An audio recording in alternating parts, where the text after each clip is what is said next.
Hey everyone, we are live with the Kasparov Chess Foundation University Cup.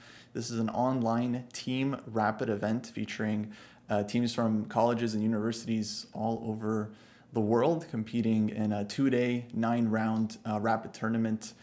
With me, a special guest, Grandmaster Daniel Naroditsky, who I'm sure many of the dojo fans know. Hello, Daniel. Hey, Kostya. Hello, everybody. It's great to be here, just watching some chess on Saturday morning. You know, I had a long chess.com show yesterday, but I have a great relationship with Gary, so this is it's a pleasure, and it's great to be on your channel. Yeah. Thanks so much for being here. Very exciting to commentate with you. I watch you all the time on Chess TV, and I got to say you're easily one of the best out there right now. Easily, not even close. So I appreciate it. Yeah. Thanks for being here. I'll let everyone know a little bit about the tournament. Basically, this is like an invitational event for all of the universities in the world that have a chess team. So a lot of the top U.S. schools are playing, like the St. Louis schools, but also teams from all over the world are participating. And on the line, actually, of course, I believe they're giving out like trophies and plaques and stuff to the top team, but the winning team actually gets a very, very special prize. They get a special training session, the man himself, Garry Kasparov, which is an absolute fantastic prize. I believe he's also going to be giving a training session to the top under 2200 team as well, which is super cool.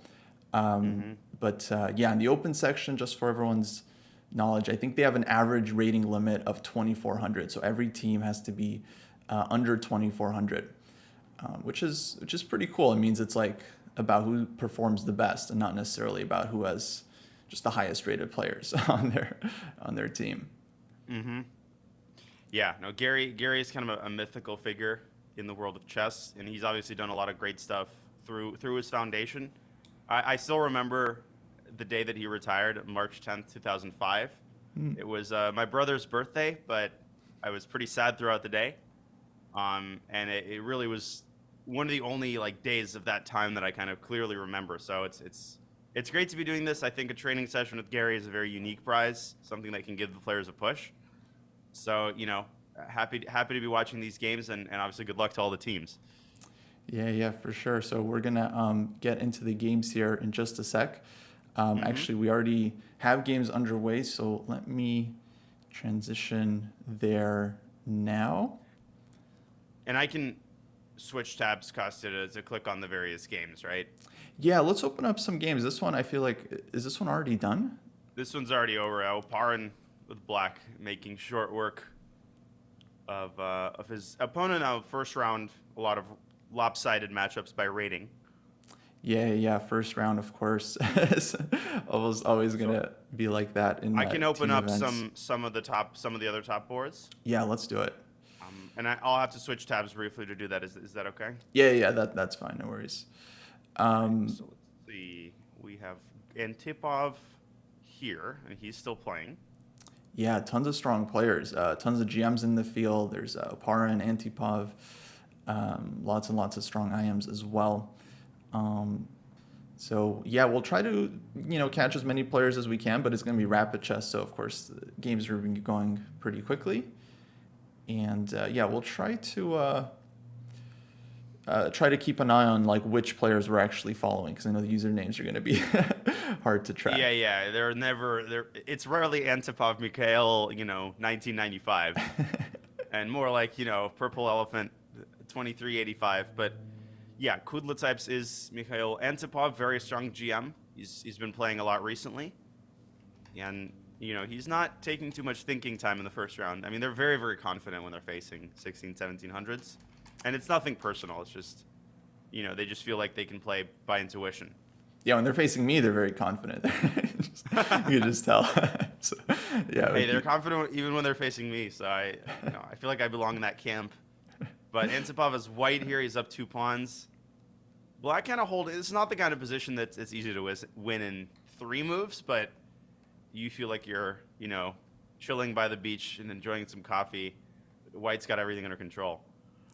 Yeah, I feel like it's very, very straightforward here for him. So he's playing for, I believe it's University of Missouri, if I'm not mistaken. Yep. Cool. And yeah, they have a very strong team, but there is this average rating cap of 2,400, so that does make it so you can't just overpower everyone with the bunch of GMs. Yeah, same with the Pro Chess League, of course, this year, and I think that's totally fair. Like you need team chemistry, and it's not everybody played chess for their whole life, but a lot still want to benefit from the sort of college chess experience. So I think that's great. Yeah. I mean, yeah, so much of chess is already just based on rating and stuff, and it's always just like the highest rated players. So yeah, the average rating, I think, definitely makes it more of like a team and sporting event. So yeah, a couple of teams at the top here is like University of Texas, Rio Grande Valley. They always have a super strong team. University of Missouri, St. Louis University, UTD, Texas Tech, just all the usual suspects. Mm-hmm. No, those teams are incredibly strong, and they have a steady influx of new GMs and new talent. Mizzou, which is how University of Missouri is often called, is coached by Christian Carilla, I believe. Yeah. Who is top GM. He lived in the San Francisco Bay Area for a while, where I'm from. So, you know him. Guy named Kostya Kavutskiy was there as well. He's some, pretty nice dude, but I heard he commentates occasionally on his Twitch channel.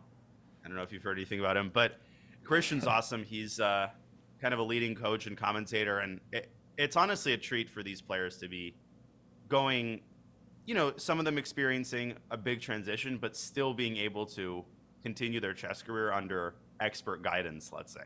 Mm-hmm. Yeah. He's teaching the Mizzou school. We have Alejandro Ramirez. He's teaching St. Louis University.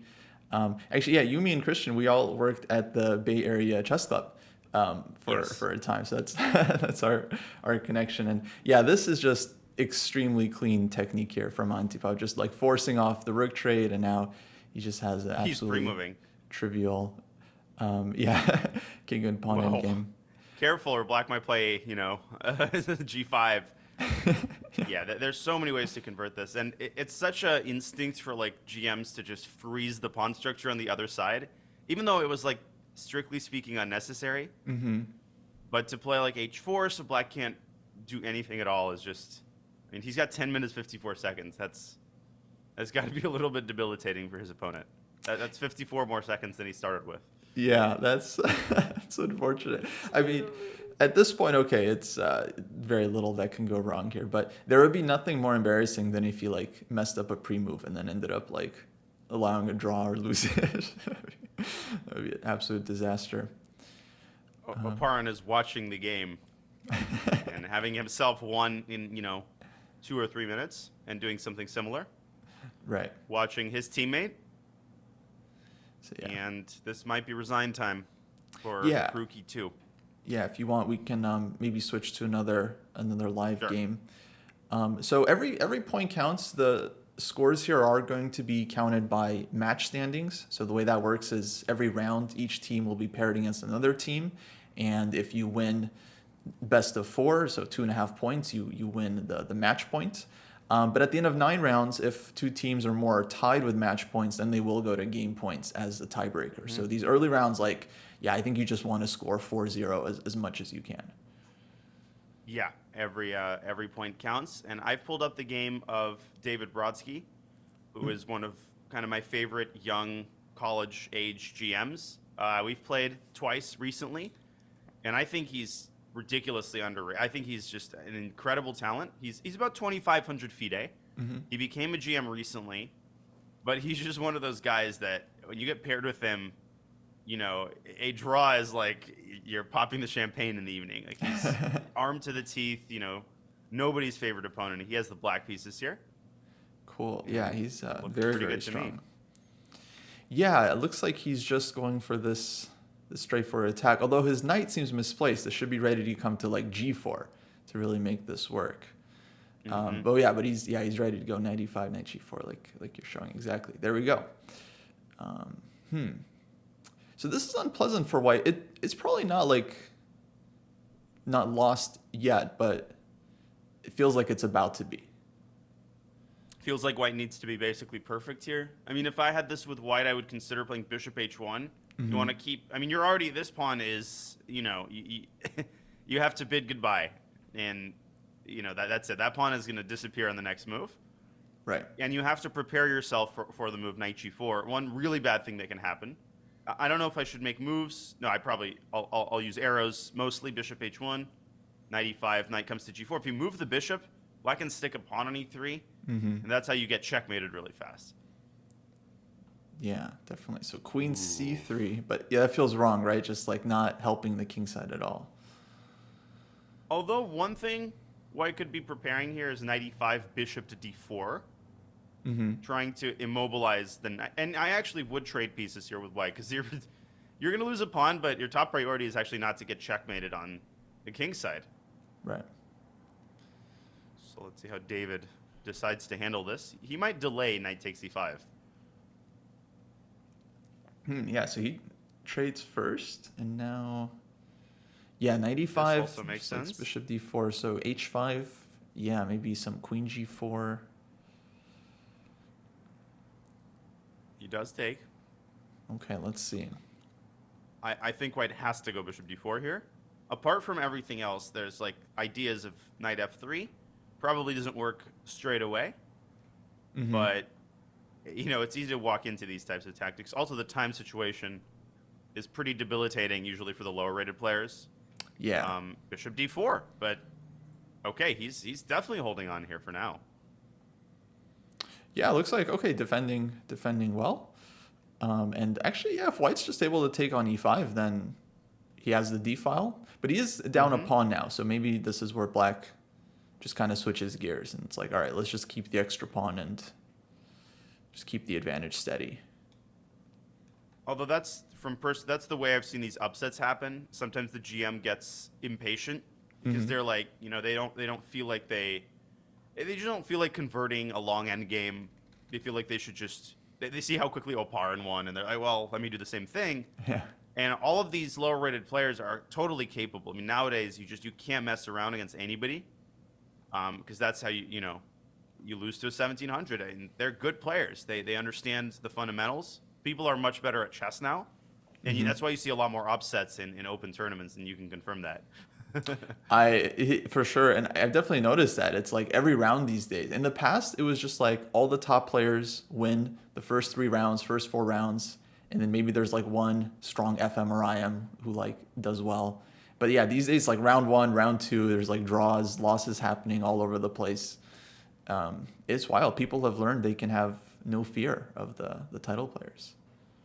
Yeah, that's something I've discussed a lot with my friends here in Charlotte as white drives the rook up to d6. I mean, I gotta say, rook ed1, and I would start feeling, the shivers up my spine at that point. Let's see how David handles this. He's going to try to put his pawn on h4 and maybe set up some mating motifs here. But yeah, looks like white's king is surviving for now. I mean, it does feel annoying, like h4. You never know, like, should you play h4 or just allow the pawn to get to h3? And then once it does get to h3, it's like, that's just there forever. But you feel like you think white can create counterplay in time? Well, h4, rook ed1. I think white should have gone h4 and spent a tempo on it. Okay, Naroditsky simplifying. He goes rook to d5. Now, definitely white should make a pretty difficult move here, I think, and go rook ed1 anyway, which is a bit of a hard move to play. It looks like it blunders a rook, but it doesn't because the rooks kind of x-ray defend each other. But if you take, you allow black to sort of set the pawn structure straight, and he does take.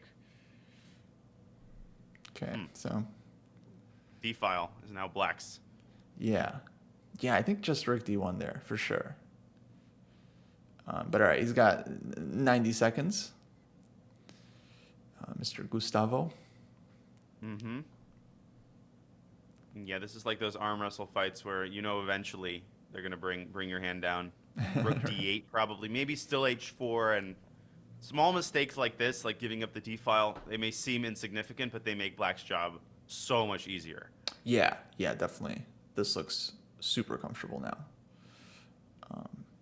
It does, and we could definitely go around the horn, continue going around the horn, we can stay on this game. Sure, maybe we could check out another game. Let's take a look. So happy to go for someone you like here, but I like. We can take a look at some of the other GMs. There's Rahul Petty for I think UTD.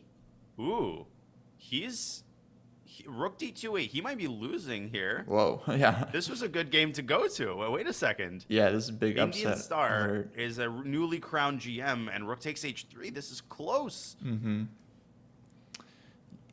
Oh. Goes this way. Yeah, I mean, he's cleaning up on the queen side, so that's his, like, big hope. But it looks like just so active for black that... Take the pawns. You got to take some pawns here. 6 seconds. Oh, he's got no 5-second time. increment is really helping. Mm-hmm. Yeah, Okay. now he's got 3 minutes to... All right, he just takes. Take H3, and that threatens a very nasty check on H1.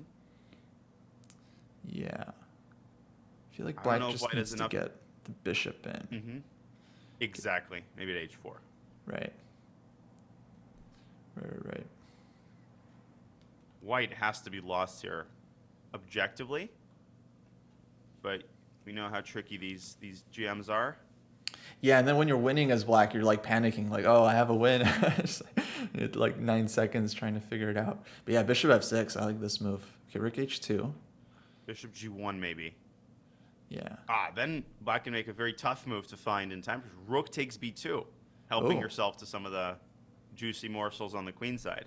Wow, if rook b2. Oh, I really like this rook h2 now. Then you can just start cleaning up on the queen side. You don't have to find like some tactical win. Just start taking Exactly. pawns. If white goes bishop A3 and doggedly tries to defend, then you get checkmated. Yeah. And that was the reason rook H1 was not mate. It's because of bishop G1. Oh my gosh. Now, I wonder what black's USCF rating is. But probably a pretty lopsided matchup. 2200 though is his Lee Chess rating, so definitely not a pushover. Yeah. That's the other thing. Some players are just very comfortable with no time. You don't really know that going in. So you kind of think like, all right, if they're getting low on time, they're going to blunder or flag. But so far, he's played really well on just the increment. And now, yeah, white's spending time here. I feel like, yeah, now he realizes, okay, critical moment. He has to find a big grandmaster move here to try and get some chance here. Well, I'm thinking about, big grandmaster moves, capitalize all three. I mean, I would play rook e7 maybe. He's gone b4 now. Bishop f6, bishop h4 might just lead to checkmate. Okay. Wow, that is a very mature move to play in time pressure, but I don't know if he's fast enough with that pawn. It's Yeah. calculated. There, Wow. there. Check. I mean, it's It gets, very That close. is a crap show. And rook g2 there is Rook mating g2 at the that end. line. Yeah, exactly. Huh. Oh my gosh! Don't tell me he calculated that line. That would be really impressive. Yeah. Or maybe he thinks he always has rook takes b2 at least, maybe like when the pawn gets to b6. But I mean, white was spending a lot of time. So I mean, if black was calculating that whole time, that wouldn't be crazy. And now, Totally. yeah, this looks. Bishop g1. You have to go, but you have to beat black to the punch here. I think bishop g1, and if rook h1, the problem is rook e2 actually there actually loses the bishop to rook takes g1. So there's tactics everywhere. Okay, we're about to find out. h4 brings white to the brink. Oh, he bails out. Yeah. Oh, c4. Oh, bishop. Ooh. Ooh, yeah. That's That is a annoying move. knife. Uh-huh. That is a knife right there. Oh man, this b I pawn's think black's running. gonna lose this one. Yeah, how does he stop the And- b and- pawn?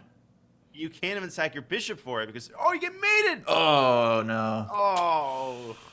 That's Oh man, unfortunate. that is a typical GM way to win. Right Yeah. there. Exactly. That has got to hurt. I mean, I could bring up an analysis board, Kostya. I don't know if that will jive with the dimensions and show the win, or we could just move to the next game. We can try it. Let's see how Let's see what let's happens. see how it goes. Lead chess in general is not too bad. Yeah, that's pretty good. See the So, board well. yes, rook h1 says the engine actually first, and then h4. And I'll just show the line.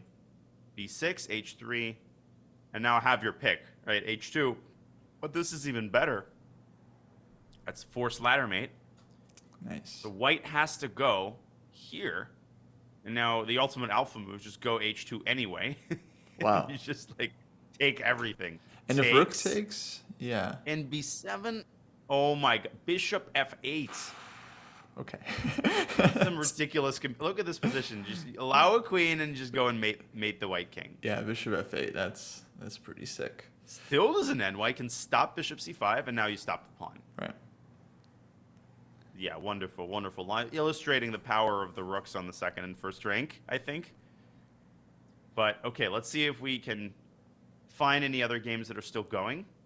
Yeah, we have Wikipedia in the chat saying black is 1769 FIDE rated for the rapid rating. So, okay, FIDE rapid rating also might be totally yeah, inaccurate. you see like Fallujah, 2300 or something, and Right. you got to take that with a grain of salt. Okay, so this game that I brought up is between Kostya and Mihnachi, who is 2500 IM with the black pieces, and playing right around a 1700, and he is also definitely not better here in this end. I'm going to put it that way with black. Not better, but for sure trying to win still. I've seen, in my experience, unfortunately, lower rated players tend to get very nervous, as you said, in these situations. So these games can turn at the drop of it. Like, you don't even realize sometimes when you're watching how quickly the lower rated player can lose control. Yeah. And I think he already might be, actually. Like, he's going to go queen e6, and he's going to find a way to go e4. And Yeah, this already is how there. these turnarounds happen. I would have thought en passant for sure to kind of keep black's king a little bit more open and trade some pawns would be safer, but... Great move, by the way. Queen c6. Now get your bishop in. Bishop c5, maybe. Oh! Nice. When you see these moves as like a GM, you just start feeling the shivers. It's like they're not gonna find this move. Bang. Yeah, they're not gonna find this one. Bang. Now, do you take it? What do you think? I would think so. Yeah, I mean, playing against the knight is tough in time trouble. Or? Now queen f4, yeah, is an annoying move. But what if queen f4, can white just sit like c4? Oh. Black has no threats. Pawn endgame is lost for black, probably. Alternatively, you could start checking the king with queen b7. That's a guaranteed draw, I would think. Yeah, just forcing. Right, so queen c7. Okay, he's trying to be tricky. Takes his sign the score sheet's essentially unlosable position there. Right. Although those are dangerous words. Oh. Yeah, it's like those positions where you have a bunch of wins. When you have a bunch of draws, it's also tough. You're like, okay, everything draws. What move do I don't make? love king f1. You're right. I mean, you can choose the one draw that is actually not a draw. But queen b7 check. Black could also lose this if he trades queens in a pro. Oh, queen. No, queen d2 doesn't work. Queen d4 maybe to hit h4 is how I would play. Yeah, king f1. I wonder if white's trying to like round up this pawn, like try to play king e2 somewhere. But then it gets a little risky if black takes on h4, and then that h pawn is super strong. G pawn might fall. I assume at that point white just bails out. Like any 7th rank check should be just perpetual. Yep. So for instance, queen d4, king e2 is just what black hopes white wouldn't find. Take the pawn, and then give a bunch of checks on the 7th and 8th rank. Okay, and this is the moment of truth. Will white find king to e2? Whoa, king f7. Queen b3 check is probably a perpetual. Wow, now white's better. Interesting. Black has dug himself into a bit of a hole here. Sometimes I feel like you have to be worse before you can play for the win in these situations. Totally. But white isn't giving him a chance. So white has a draw in his pocket. Right. Check, check, check, check, check. But, of course, if two GMs are playing, they'd go queen d5 takes c5, and white would be playing for a win. Yeah, he can even take on g6 with check, right? If he had started with, like... Oh. Yeah, like this. Yeah, queen f6.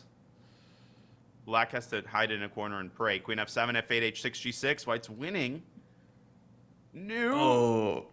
That was a big inaccuracy. Yeah. I'll show that after the game, maybe. That was instructive. Yeah, that was winning a big pawn with check. Then he can take on e5 with check, and then it's just, yeah. Still a 3-result position, by the way. I mean, anything could happen, especially as White's king walks up. Whoa. Take an h4? What? Wait, that was winning. It was Takes an immediately h4. winning. What are you doing? Oh my gosh. Oh no. That was literally the entire point of Black's whole operation is to get White. Oh, and he's like, hey, bring it back, please. Yeah, he's like, I'd like that "Wait, again. Hold on. I'll have Queen C5 for 1,000, Alex. Oh. No, he missed What it are they again. doing? What? Oh my He missed it god. again. Take the queen and h4. It's like he forgot he had to pass pawn. Dude, rule of the square is like basic stuff. He's playing too fast. He's too stressed out about drawing the low rated, and I think he's just like hell bent on keeping the queen. I mean, how are you going to expect to win this? This is the h4 also, but White is really misplaying this. Yeah. But that's like a 1 second like puzzle rush. You know, there's like literally nothing else in the position. Yeah, he must be just totally flustered. But now h4, yeah, now it's there's no checks. Maybe f5 just to Queen d7. But yeah, king e3 maybe sack the pawn. Weirdly, Black's king is on the safest square on the board. Yeah. Wait a minute. Here? Wow.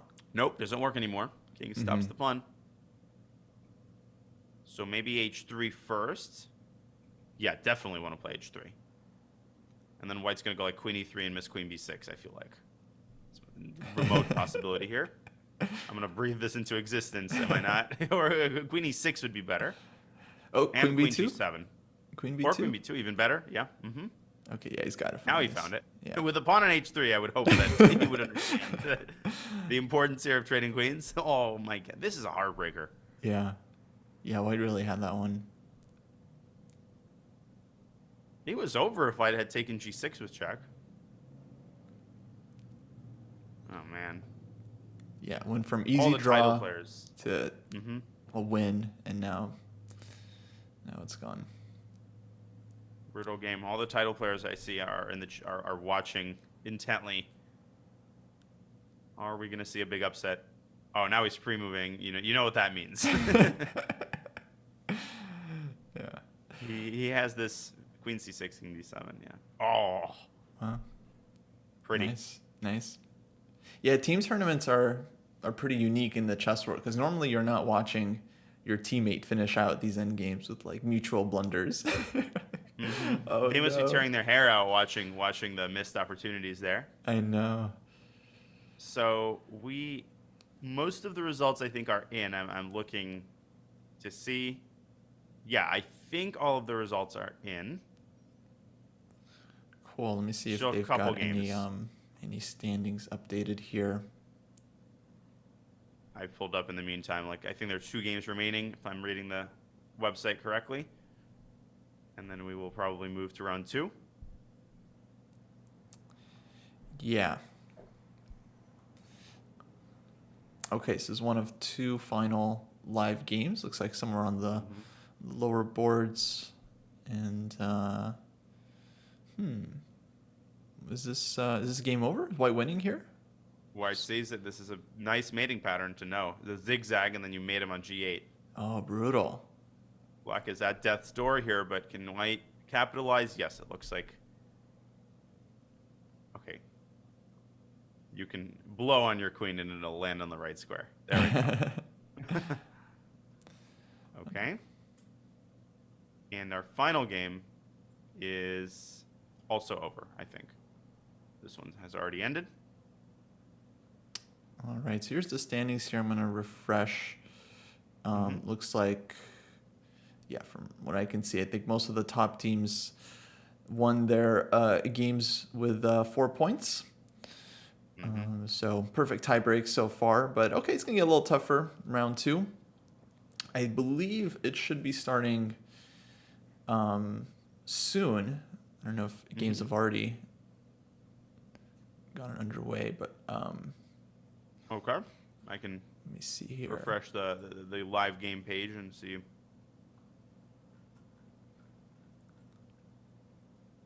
Oh no, next round I think will be starting at 10:45. So we got about 10 minutes. Oh, got it. Yeah. I guess I can show quickly the win from the queen endgame for white that we were referencing. Yeah, definitely. So let me see if I can find. It was earlier. No, it was later than this. Black kind of dug himself into this hole, but this was the critical position where white swims, 99% of the way the right direction, and then kind of swims back to shore. Queen f7, and then you go queen f8, and then you go queen h6. So this typical pattern allows you to take the pawn with check.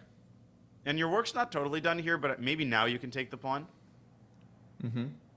And this has to be just winning. Yeah, like you control the checks on h2 and just 3 pawns. Big slip. Very unfortunate.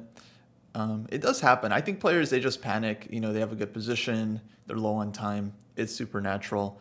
I don't know. I think you have to just take your licks and, give yourself a pat on the back. You had a really good game against a very strong player. It means like you're capable of very good things in chess, but just got to be more consistent. Yep. And obviously this is the moment where we were shocked. The black misses. Because any queen endgame you have to consider a queen trade on. Anytime you have it, you just pawn endgames can just so easily, the evaluation changes based on who has the far advanced pass pawn. And the problem is that white is, even if white king was not on c5, white would be too slow. So it's not even close. I mean, white's pawn isn't even on the right square. Yeah. Yeah, it isn't even on c7 here. Right. Hey, we got some fans from Brazil. Hello to Brazil. Hopefully there's a lot of people watching all over the world cheering for their teams. We don't hear too much about chess teams outside of the US. Just like the occasional match here or there, but I feel like a worldwide university league or more events is definitely would be cool. Yeah, no, definitely. Obviously, the U.S. teams lead the world in terms of college chess programs, and they have a pretty long history here. Like I remember when it was just University of Texas at Dallas, and even before then, University of Maryland at Baltimore, I think was the OG chess university. Right. And then, things expanded really rapidly at some point. Yeah. Then it spread to St. Louis. And now it's like, these big hubs like St. Louis and Texas. I think every year St. Louis and Texas just have or Missouri and Texas just have a big brawl where everyone is like 20 board match or something with all the teams. Yeah, and like Lubbock, Texas has like the most GMs per capita now, because there's Texas Tech, which is led by Onushuk. Right. And it's kind of cool that some of these top American GMs have found a job and have moved to the city that they coach. Like that's totally normal now, and they've got their work is cut out for them. It's like managing a college team. You have more experience with this, but I would imagine it's like a totally full-time job for a coach. Oh yeah, I would think so. You have to like manage your players and manage like training sessions and all the travel and recruit new players as well, which I think is not super simple. But speaking of coaching, someone's asking about Laquang Liam. Yeah, he used to play for Webster University and now is the coach of Webster. And actually, he just recently organized this event in St. Louis, the Spice Cup Open, which was very well run. It's their yearly event, and a lot of the college kids play there. Danya, I wanted to ask you, did you ever play for any teams growing up? So my only team experience was U.S. Chess League, which is the precursor to the Pro Chess League, which will be starting pretty soon. And I played for the San Francisco team, San Francisco Mechanics. I started in 2005, as a 2000 on the bottom board. Wow. And I sort of worked my way up to board one, but never any like school-related teams, if that's what you're asking. Like, unfortunately, I sort of always had school and chess be separate. So honestly, it just sounds awesome to be able to combine them. It's like a dream. Yeah, it is fun. I attended Lindenwood University for about a year and a couple months. and got to join their chess team. And yeah, it is cool when you have like the same group of people you work with every week. You travel together, have to spend long hours on a bus, together or carpooling, and Mm-hmm. build a ton of camaraderie, playing blindfold chess and stuff like that. What about like, did you ever play like the U.S. Amateur Team West? I played twice, which was really fun. The second time I played already as a GM. And then the first time I played is like a 2300 with just a team from Los Angeles, some like friends, some people I grew up with. And it was a fun tournament. U.S. Amateur Team is always one of those events that people mostly play for enjoyment. I don't think there are prizes. I don't think that's kind of the point. Yeah.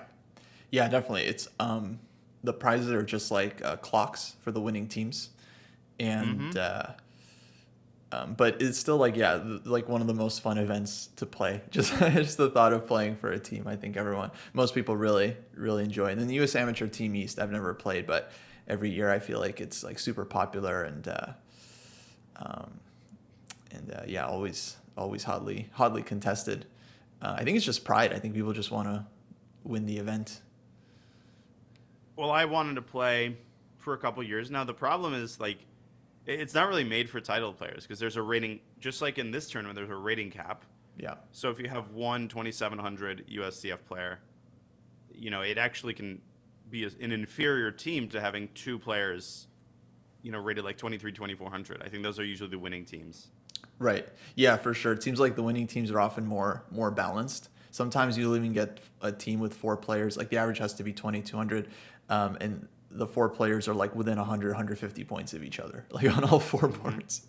And then yeah, the board one has a tough pairing a lot of rounds. They go up against some high rate players, but everyone else, they just have to score 2.5 on the bottom boards. Yep. Maybe we'll see some strategy later on. It'd be interesting to see. I don't know exactly how the different teams here have like done their lineups. Actually, maybe I can take a look. I'm curious how exactly they've managed to go under 2400. Mm-hmm. So let's see here. Yeah, especially the really strong teams. Yeah, exactly. How do I? Oh, there we go. So yeah, UTRGV. Let's see. They have GM board 1, Victor Gazik. Then IM board 2. IM on board 3. And they also have an IM on board 4. So they managed to get under 2400 with the GM and 3. Kind of like IMs on the lower rated 24, 2300 side. Mm-hmm. So definitely a strong team there. Let's see. Then you have SLU. And SLU is SLU's got an interesting team. They got Grandmaster Akshat Chandra. Mm-hmm. And then they have 3 female players. They have Stavrula Solikidu, Gabriela Antova, and Talia Landero. Mm-hmm. And they're also all very strong. Yeah. So they're making the average here. And then Mizzou has 2 GMs, Grigory Oparin and Mikhail Antipov. Our friend Josiah Stearman on board 3. And then lower rated player Margaret Hua on board 4. So very different approach here. Very, very top heavy for Mizzou.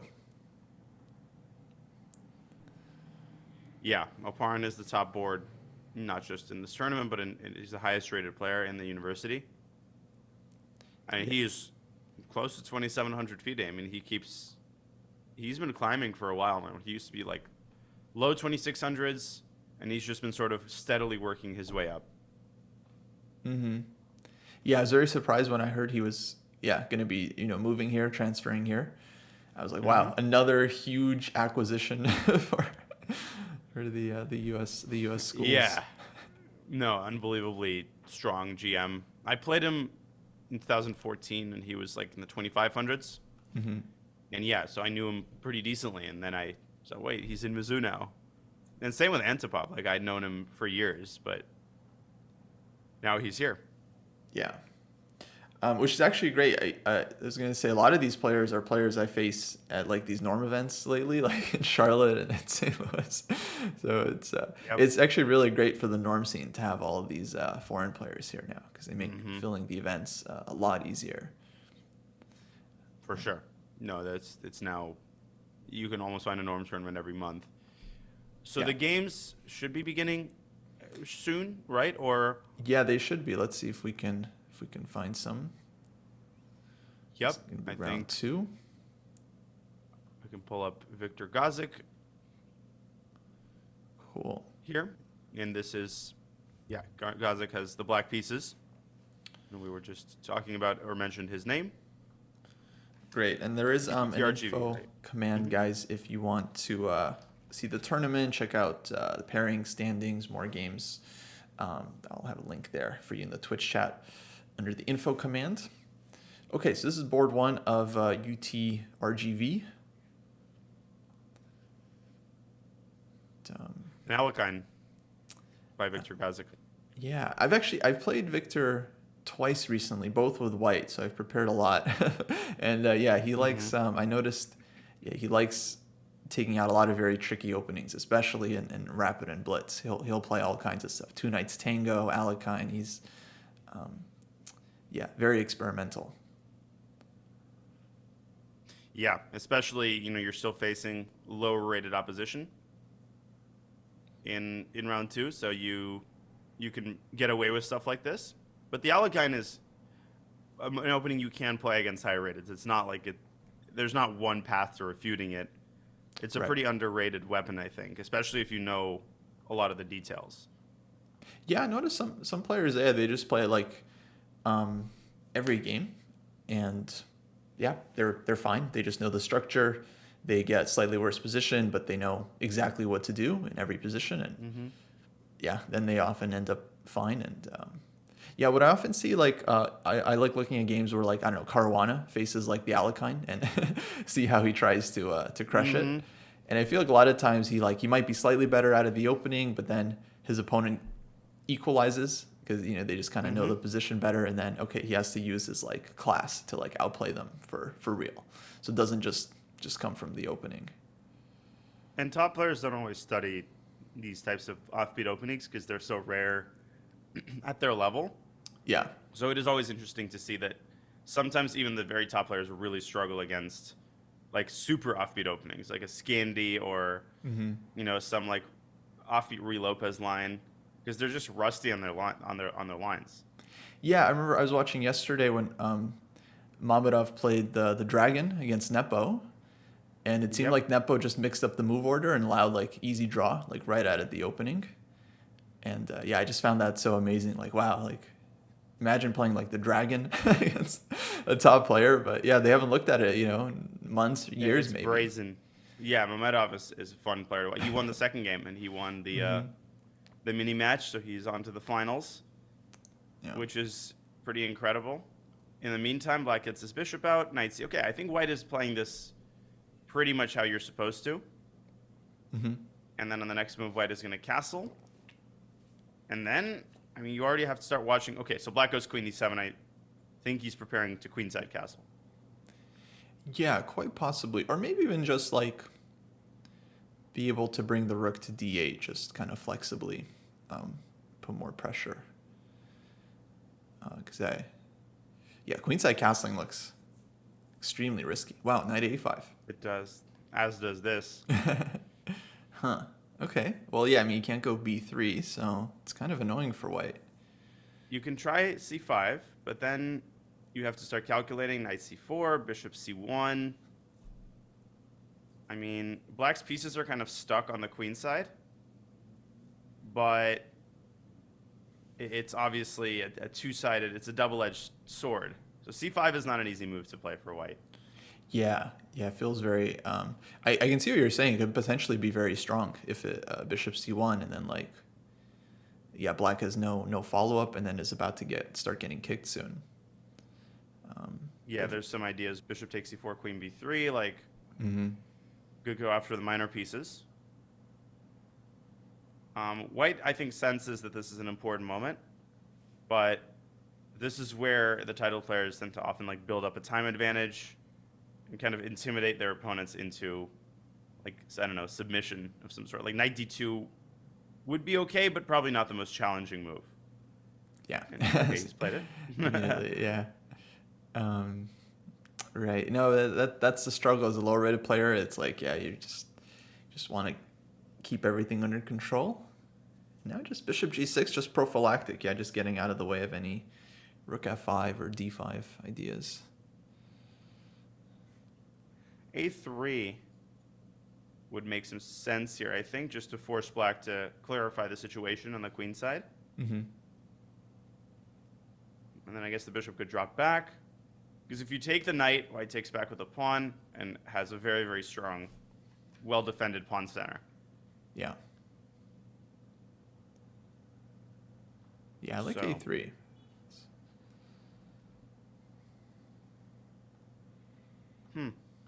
And white down to 6 minutes. So we could check into some of the other games. Sure, yeah, let's check out As white is thinking. I'll keep this one another game open. here. Yeah. D5 is played, so this is going to get interesting for sure, but I'll pull up some of the GM games. Okay, we can check into Opar, and he's playing at 2200. So already serious matchups, and his coach is watching. I can see Christian Churilla, so he better not disappoint. And I don't think he is. Nice. Okay, yeah, let's see what's happening here. This game might be over pretty soon. On 8d6. Yeah, it looks very, very passive here for black. I mean, I assume white, just maybe knight h4 even, just trying to get in. It's a lovely move, and you're stopping bishop d7. Yeah. Oparin loves these types. I mean, who doesn't love this type of position? It's Yeah. like, who doesn't love a nice tiramisu or something after it? It's like a universal type of position everybody likes, but Oparin is particularly, he's going to twist the knife here. Yeah, As a positional player. So funny you said that. I love food. Tiramisu is like the one thing I'm like, I don't get it. It's like the Really? flavor. Yeah, the you're flavor not a is tiramisu just. guy. And I usually love coffee flavored stuff, but for whatever reason, it's like, yeah, I don't get that taste at all. It's very strange to me. Good call, by the way. Interesting. I love tiramisu. I'm not a big dessert person actually. I always try to fill up on the dinner portion. Uh-huh. Are you a coffee drinker? I used to be, yeah, and nowadays it's kind of every once in a while, but I do enjoy it. Mm-hmm. Yeah, a lot of chess players, I think, are like, really serious coffee drinkers. Like, I like to have coffee at the board. Yeah, no, I mean, and they've shown it's like it does help. Caffeine helps like 10% with mental performance. Yep. It's Especially in my case when it's pretty low to begin with. It's like the bar is low. Bishop h3. I think he's just trying to win this game outright. But what's the follow up here? Is it? It's not. It can't be e4 because then you allow black to stick a knight on d4. Yeah. So where's maybe queen c3. Yeah. Oof. Yeah. And if black tries weakness. knight d4, then you take it, and then you can take f5 if you need to. Mm-hmm. Well, we're gonna see that. Nice move by black, but it's not gonna work. Yeah. Probably maybe rook takes d4. It wins on the spot, I think. Also. Rook d4 looks super strong. Yeah, black's king is just so open. I mean, black has this rook on a8. It's just like not in the game. So if white just opens stuff up, I feel like should be winning. Yeah, you can just take twice on f5 here with check, and then move the queen somewhere also. Yeah. And he does play rook d4. d4, very nice. Very instructive combination, actually, because a lot of people would see king g8 and not find a follow-up, but, I mean, it's just the state of black's queen side, the sorry state of black's pieces here. Yeah. Hey, we have Christian in the chat. Shout out to the Count. Hello. Yeah, I also just find that I just enjoy the game more if I have a warm beverage or a nice beverage too.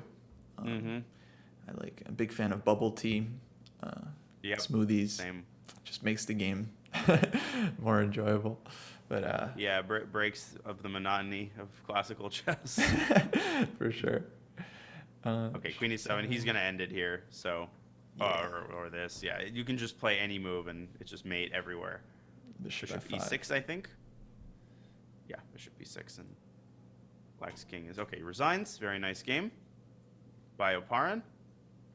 We can look at Antipov. We can look at Stearman. We can pull up Stavrula's game also. Yeah, sure. For Slew. And Stavrula yeah, she's a strong player. She beat me a year ago or 2 years ago in the U.S. Masters. Mm. So very dangerous player, and she is up a lot of pawns here, like a lot. Yeah, so this is the board 2 for St. Louis University. Yeah, looks pretty nice for black. A lot of pawns, safe king. Okay, a little bit lower on time, but nothing insane. Yeah, should, I think, convert this one. Let me see if I can quickly look up the opponent here. So she's playing Marietta Arnold from Arnold. Universidad de Guayaquil. I'm sure I botched that. Oh, that's Ecuador. Ecuador, cool. Yeah, Guayaquil is in Ecuador. I actually played the 2006 Pan American Championships in Ecuador. Nice. So that's where we flew into. Cool experience. Yeah, I bet. And yeah, e4. No, this is. Several are going to bring the hammer down here. And the knight's going to come out to e5, I think. Potentially g4, c4. I mean, anything wins here. Yeah, the knight on g4 is just absolutely going to be brutal. Okay, I think Stavrula has this under complete control. Mm-hmm. So maybe we can keep going around the horn. Yeah, definitely. And if there's anybody you want to highlight, there's also there's a lot of GMs. There's Sorokin for Texas Tech, I think. Cool. Maybe we can pull up his game. Yeah, Texas Tech actually has a very strong team. Their average is like 23-43, which is a little bit lower, but they have Sorokin on board 1. This international master, Seaman Kanin, who's super strong. Like he was doing really well. A lot of open events. He's on board 2. And then they have Victor Matvishin on board 3, who's another GM. So, very strong. Yeah, recently crowned GM, Right. Victor Matvishin. Yeah, he used to be, I think, one of the strongest IMs in the world, and now it's Seaman Kanin, his teammate. Exactly. No, Kanin is like 25-70. It's getting like pretty absurd. Some of these college IMs who are they just don't always play in the right tournaments to get norms, but they keep gaining rating in open tournaments. Yeah. Yeah, I've always wondered about that. Like, you know, when a GM plays an IM, even if they're the same rating, I feel like the GM is going to play for a win just because of their title, their experience. But what about when they play like a higher rated IM? How do they approach that? Especially someone who's like on their way up. Do you feel like they still feel like they're the stronger player? I played Kainen in the U.S. Open, and I really feel like I thought of him as a GM. Gotcha. Like I truly feel like there's almost no distinction at that point. It's just purely technical reasons why they're not a GM. Mm-hmm. And in Sorokin's case, I think he went from FM to GM without even being an IM. Right. He was a 25-50 rated FM, which was just, and he was obviously GM strength. Like it wasn't like, oh, he inflated his rating, right? But he didn't have what it took. He was totally GM strength.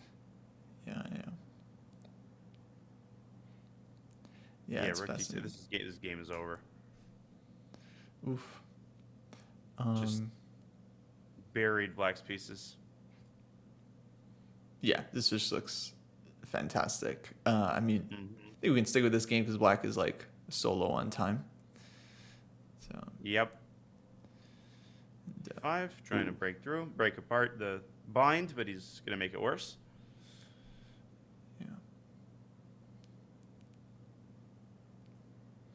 Okay. BC, still like some off chances here. Yeah, he still has to win it. I would definitely be looking at B4 here for sure. Yeah, just keep the structure and. Knight D7, probably the only chance to get your pieces out. Otherwise, he's going to drive the rook into D6, I think. Yeah. Rook D8. Yeah, Rook D6 looks good. King B2. Okay,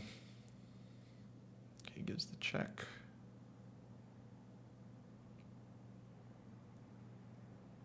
King B7. And probably you can also push your pawns A4, B5, and just attack from all about 15 seconds. Yeah, this one. I think this one's gonna end pretty quickly. Yeah, just rip it open.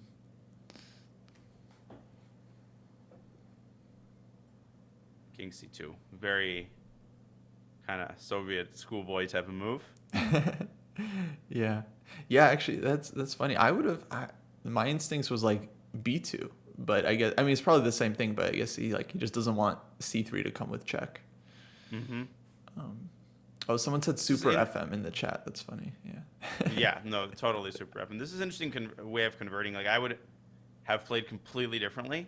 But White's moves are also making total sense. Like there's multiple ways to win these types of positions. Right. And I think technique is always interesting because it can really vary from player to player. Yeah. Yeah, it sounded like you just wanted to be a lot more active, just open up the position, and this is more just like Capablanca style, just keeping. That's always what I want to do. So it's like I'm kind of a broken record. But he's gonna go King c3 probably. No, okay, now he infiltrates. Yeah. Yeah, these two connected passers are gonna rip black to shreds once the bishop moves. I would have gone King c3. You guessed my move. Yeah, just box him in. Right. Rook e7, I think, is the fastest. Bishop d5, and then you could even play d7. Mm-hmm. No, take, like no no trade. tactics. Yeah. There we go. I also don't think this is the best way to convert though. Rook d8, and if e6 black can still play king d6. I feel like this is a little bit lazy, but it is of course still it's completely winning. Okay, now rook e8. Yeah. Yeah, so king d6 had to be played there, so at least he could have king c7, but right should be lost. Okay, so Sorokin wins. Yeah, he's gonna resign. So we go off to a couple other games. Okay, Antipov playing one of the top boards, still playing. No, he won. Okay, Antipov won. So let me refresh and see if it can show us some of the games that are still going. Okay, Kanin is still playing. And he's in one of those pretty close games. Mm-hmm. Wonder if he's up to something. Hmm. That's just his account name on Lichess. Oh, sorry. I saw No, his last move, rook e8, and I was like, yeah, he's up to something. He's definitely up to something. Bishop h2 was the idea. White just moves the rook away. Just not going to engage. Alrighty, folks. Sorry about that. Just had some technical issues on my end, but I think we are back. The end of round 2, and looks like Kanin did end up winning that game. He won, but it was incredibly close.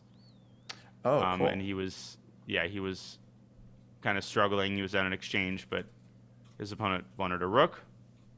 Nice sequence. So the title players always seem to find a way to, get back on track. Mm-hmm. Okay, so I've refreshed. Let's see if we have any other games. Okay, we actually do. And we've got a couple title players struggling. Oh. This is Dante Boykas, I think. Mm-hmm. I think UTRGV also, but I'm not positive. Yeah, I think so. I think that's right. And he's playing white here, yeah? Yeah, he's playing white. Rook and 2 versus rook and 2, so should be a draw, hypothetically. Right. But should be. Yeah, we've seen everything at this point. Right. Okay, yeah, he's definitely he's pushing. He wants that. I would try to go point. c5. I would go c5, and then the problem is black's not letting him do it. He's defending accurately. Maybe try king c5 to, create at least some illusion of progress. Right.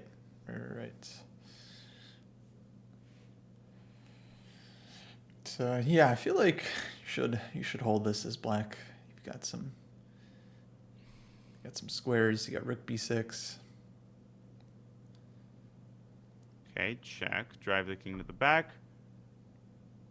King d5. Again, rook d6 always forces the king to one or the other side, and then whichever way it goes, you attack the other pawn. Right. So here, like rook c6 forces a draw. Yeah. You can't. I mean, you can defend both if you bring a rook down, but I don't think he's going to do that. 10 seconds though. Yeah. Yeah. Just no way to make progress here. I guess. Yeah. Just king c3, rook e6, rook h4. Try to get c5 in. I feel like title players, they don't like to admit to the draw. They will like exhaust every final move, hoping for a mistake. So yeah, I can totally see White playing, or like king f4 here. I can see happening. Right. But no, I think he's okay. He's gonna go rook h4. Yeah. Here we go. Yep. We just know how these players think. Like, maybe he'll blunder a rook. Now he's gonna go back to f4. Yeah, I thought c5 now, there. like, yeah, maybe c5 was interesting. Rook d6 again, though. Like, there's never anything I can do. Okay. Oh. He allows it with. Oh, rook f6 loses. Wow. To c5. That's a cool line. Wow, what a trick. That's how these things tend to happen. But White's going to go c5, and I'm going to make a very bold prediction and say White wins this game. He might c5. King comes around. Okay, now Black's trying to force a draw. So if takes, and rook e4. Yeah, within the immediate. King e3, rook d5. I don't like king d3, but shouldn't change anything. Then put a rook on d5 and start walking around. I'm actually... Yeah, this is far from just like being a dead draw amazingly. Right. I mean, or it might be objectively drawn, but it's certainly not equal. White is pushing. c5 by Black might have been a small practical mistake. Yeah, but you can totally understand the instinct. You just you don't want c5 hanging over you, so you just play it yourself. You assume it's got to still be holding, but yeah, it's a little passive. I would just move my rook down the e file, because the point is, if king f5, White can never take f6. Ooh, what? Wow. King f5. No, king f5 wins on the spot. Oh my gosh, king f5 is just winning. Black can't avoid the rook trade. Let's see if Dante has to see. This is a very easy move. This is important. Yep. Nice. Oh, brutal. Just like that. The deadest of endgames. 2 pawns each. No weaknesses. That is one of the like crazy things about chess. How like the better player can just produce chances in any position. Yeah. Okay, king. I believe this is winning. Yeah, it's not even hard. You don't even need to triangulate or something. It's like... Or take the pawn. You can just promote the d pawn. Yep. Wow. Dang, well played. Wow. Pretty heartbreaking. Okay, I'm looking. No upsets. No major upsets on the top boards. Stearman won. Looks like all the games might be over. Yeah, let me see. I'll refresh the standings page here. Live. Karina Aliyah. Ooh. Karina Aliyah defeating women's FM. No, this was a draw. Wait. Ooh. This is an interesting endgame. Just like randomly found this game. It's an F and an H pawn. One of those endgames that you like know what the evaluation is supposed to be, but I have no idea how to play with either color, I'll admit. Like, as in, like, no idea where the rook belongs. It is a draw. F and H pawn in most circumstances is a draw. Yeah, but here, of course, Black should be winning already. Objectively, but I mean they're tough. I think there's many ways to go wrong for the defending side. I'm sure your intuition is good enough to play it like reasonably. Reasonably, but I've won it. I've won it with the F and H pawn against Melik, a GM. In time pressure, these rook games are brutal. But this is one thing I have found in doing like this YouTube endgame series, which is that like my endgames have actually improved considerably. In blitz, I can feel it. Like I can just feel my instincts improving, because some of these ideas are like actually complicated even for GMs, like concepts of where to put your pieces in various circumstances. So I'm looking forward to doing the rook end games, because I like, there's so many things I don't know. Yeah, no, of course. So I feel like it really helps when you have to explain something, because you can feel, you're a commentator, so like if the words aren't coming out naturally, it means you're not super adept at like what you're saying. You don't have like a total mastery on it, so you really have to know what you're know all of the ideas in the position, especially end games. They can look like so similar, and you want to get it all precise and right. Yeah, and you need to understand the underlying concepts, which can be actually really hard to explain in some theoretical endgames, which is why a lot of endgame books, like I find it very hard to relate, because they'll give a bunch of positions and then just be like, this is how you play. And then you shift one pawn to the left and like the world ends. It's like, I can't make that same move, and I don't understand the concept at all. Right. So I honestly think it's one of the like neglected areas of chess instruction, endgame understanding how to play, not just like these are the positions you have to know, which is also important. But anyways, it is very tough. I definitely see it when I'm watching games. People often have tough instincts in the end game, like they don't know what to do, or you see them making a thematic move but in like completely wrong position.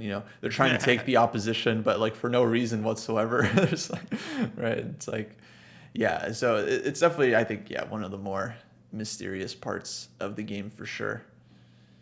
Why do you think, what is the underlying reason that like kids especially just like don't study the end game? I would just think the end games feel a little bit dry and technical, and sometimes you learn. And I remember like when I'm teaching some really important end games, and then it ends in a draw because it's like a really important, how to defend against one pawn, kingdom pawn end game, and the kids are so disappointed, like, oh, we only made a draw after all that work. Aren't we supposed to win in chess? I also have found in my teaching that this is true of adults as well as kids, by the way, that like people tend to play very fast in the end game, and they understand that end games are complicated, but they feel that within 5 seconds they can already like make the move based on general principles. Like, oh, this move claims opposition, let's play that. Right. And I always try to say, like, end games are so concrete. Like, there's many situations where none of the usual concepts actually apply. No, absolutely. I've definitely made videos about this, but I think that's one of the biggest leaks a lot of people have in their game. When they get to the end game, they just like blitz moves out because it either looks obvious or they think they understand it, but there could be like tons of like hidden resources that they're not even considering. And I think there's definitely a tendency to oversimplify things, like, oh, I just need to do this, and then all of a sudden they're completely misevaluating things and misplaying the position. I think Magnus has shown that very well, like how refined endgames can be and how they depend on some of the same like incredibly subtle concepts that middle games depend on, like the placement of one pawn on the corner can change the evaluation because you have so much potential to liquidate into pawn endgames. Like there's all these sub concepts that make them more and more complicated. If you have any pieces on the board, you always need to consider what happens if they're off the board. So it's more calculation, and you base your play like off of what the pawn endgame evaluation is. It's crazy. They're some of the hardest things to teach in chess. There's a couple things that I find like insanely difficult, and one of them is endgames. For sure. I feel like what Magnus does to like GMs is what GMs often do to like club players, like amateurs, like showing them new ideas. It's tough. Actually, I found it so funny. I don't know how closely you're following Wykonze, but there are a couple Brookend games that Vincent Keimer, he was winning, he messed it up, went back and forth, and there's always all these comments online like, wow, even super GMs like don't know the Rookend games, which I feel like shows such a misunderstanding of the whole situation. It's not like you just sit down, you learn some Rookend games, and you're done. Well, by the way, I did commentate the second half, so I was watching the whole Keimer Noterbeck endgame, and I kind of got into it with chat actually. It's funny that you mentioned that because chat was just, I mean, it was winning obviously, and it was just, how is he not fine? He's making one mistake after another. You know, he shouldn't be invited again. Like, people were mad, like, why is he so bad? But I kept trying to explain. First of all, like, without the engine, I thought it was a draw, and I kept trying to explain, like, doesn't matter how high rated you are, like, you can't evaluate the position easily. Like, none of the usual cues that you use work. Like, it's like total Wild West. You know, like, you don't understand what distinguishes one rook move from another. The variations are insanely complicated. And it's almost impossible to play some of those positions accurately. Even for Magnus, some of those rook endgames are crazy. They're just super tricky. And I think people forget, like, the players, they don't have an eval bar next to them at their board where they, like, someone makes a move, the eval bar shoots up, and they're like, oh. Yeah, that was a mistake. Let's figure out why. Oh, yeah. It'd be very, very different game. I remember seeing a clip where the German fans were watching Keimer. He made some important move, and they burst out in cheers. They were just like so excited. Wow. There's like some like tough like backwards king move he had to find, I think, in that rook end game. Like, instead of taking a pawn, he plays like king e3, and then they're super excited for him. And then I think it ended in a draw, but it's just move by move. Those positions are so tough. And it's like, when people are surprised that top players blunder, I'm like, have you not been watching top level chess for that long? Like, they do blunder a lot, like, especially in like tricky endgames. It's very common. Oh, totally. No, big mistakes in the endgame are like, I mean, I have been sorting through like hundreds of games for the YouTube series, and it has opened my eyes. Just like, I click on a game between two random GMs, like from the 90s, for example, you know, a game nobody has ever seen. And it's like mistake. Like, the endgame skills have improved actually in the last 20, 30 years as people's even title players' calculation is just better on average. But man, like, even in pawn endgames, just like tons of mistakes that change the evaluation, which is totally normal. Yeah, for sure. Oh, small correction. So that Keimer clip, that was just the meme. That was just I totally fell for that. I thought that these days you see something on Twitter, you know, you just like you scroll past hook, line, and sinker. It's like, that's funny. That was cool. So, folks, we will have the next round starting in just a couple of minutes here. Actually, I think we're like 3 minutes away from Fresh to see the pairings. That. Okay, the game should appear imminently. Let's see here. So after 2 rounds, only actually a couple of teams are on a perfect 8 out of 8. So we got UTRGV, Mizzou, University of Bucharest, which is, by the way, the 3rd seed from Romania. Very, very strong team here. We should definitely take a look at some of their players. Yeah, absolutely. I believe they have a Grandmaster on board 1. And then SLU as well is on 8 out of 8. And then, so lesser known schools, National Technical University of Athens. Shout out to Greece. We have VIT University, which I'm not sure where that's from. Far Eastern University of Manila and University of Zadar, all on 8 out of 8. Perfect score so far. Wow, Zadar, that must be Croatia, I think.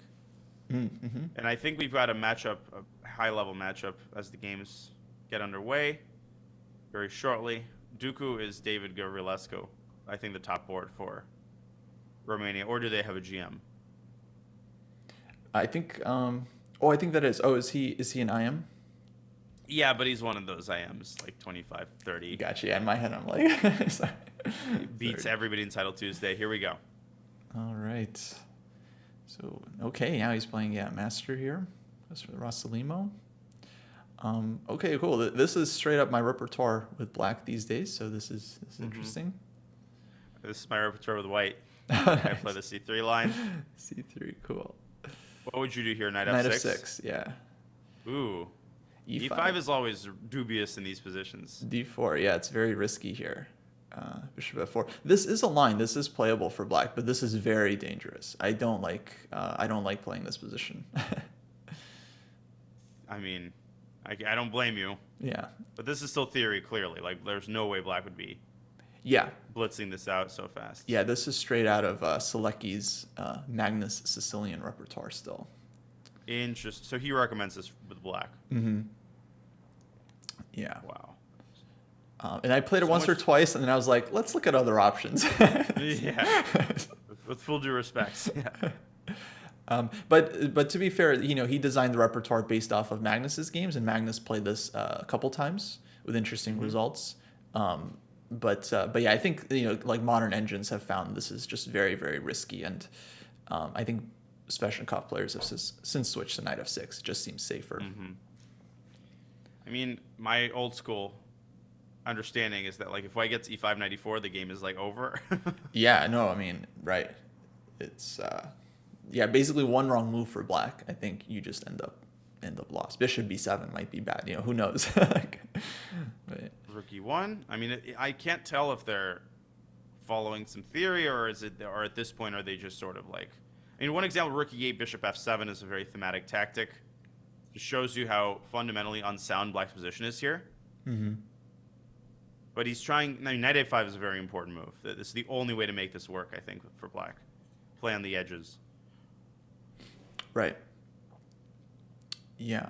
Okay. And now White's taking some time. Because Rook c. Yeah. So he just gives the bishop because otherwise it goes to c2 and. Yeah. So he'd rather just allow it than take back with. My guess would be the queen, but we'll see. Yeah, I definitely like this for White. Mm-hmm.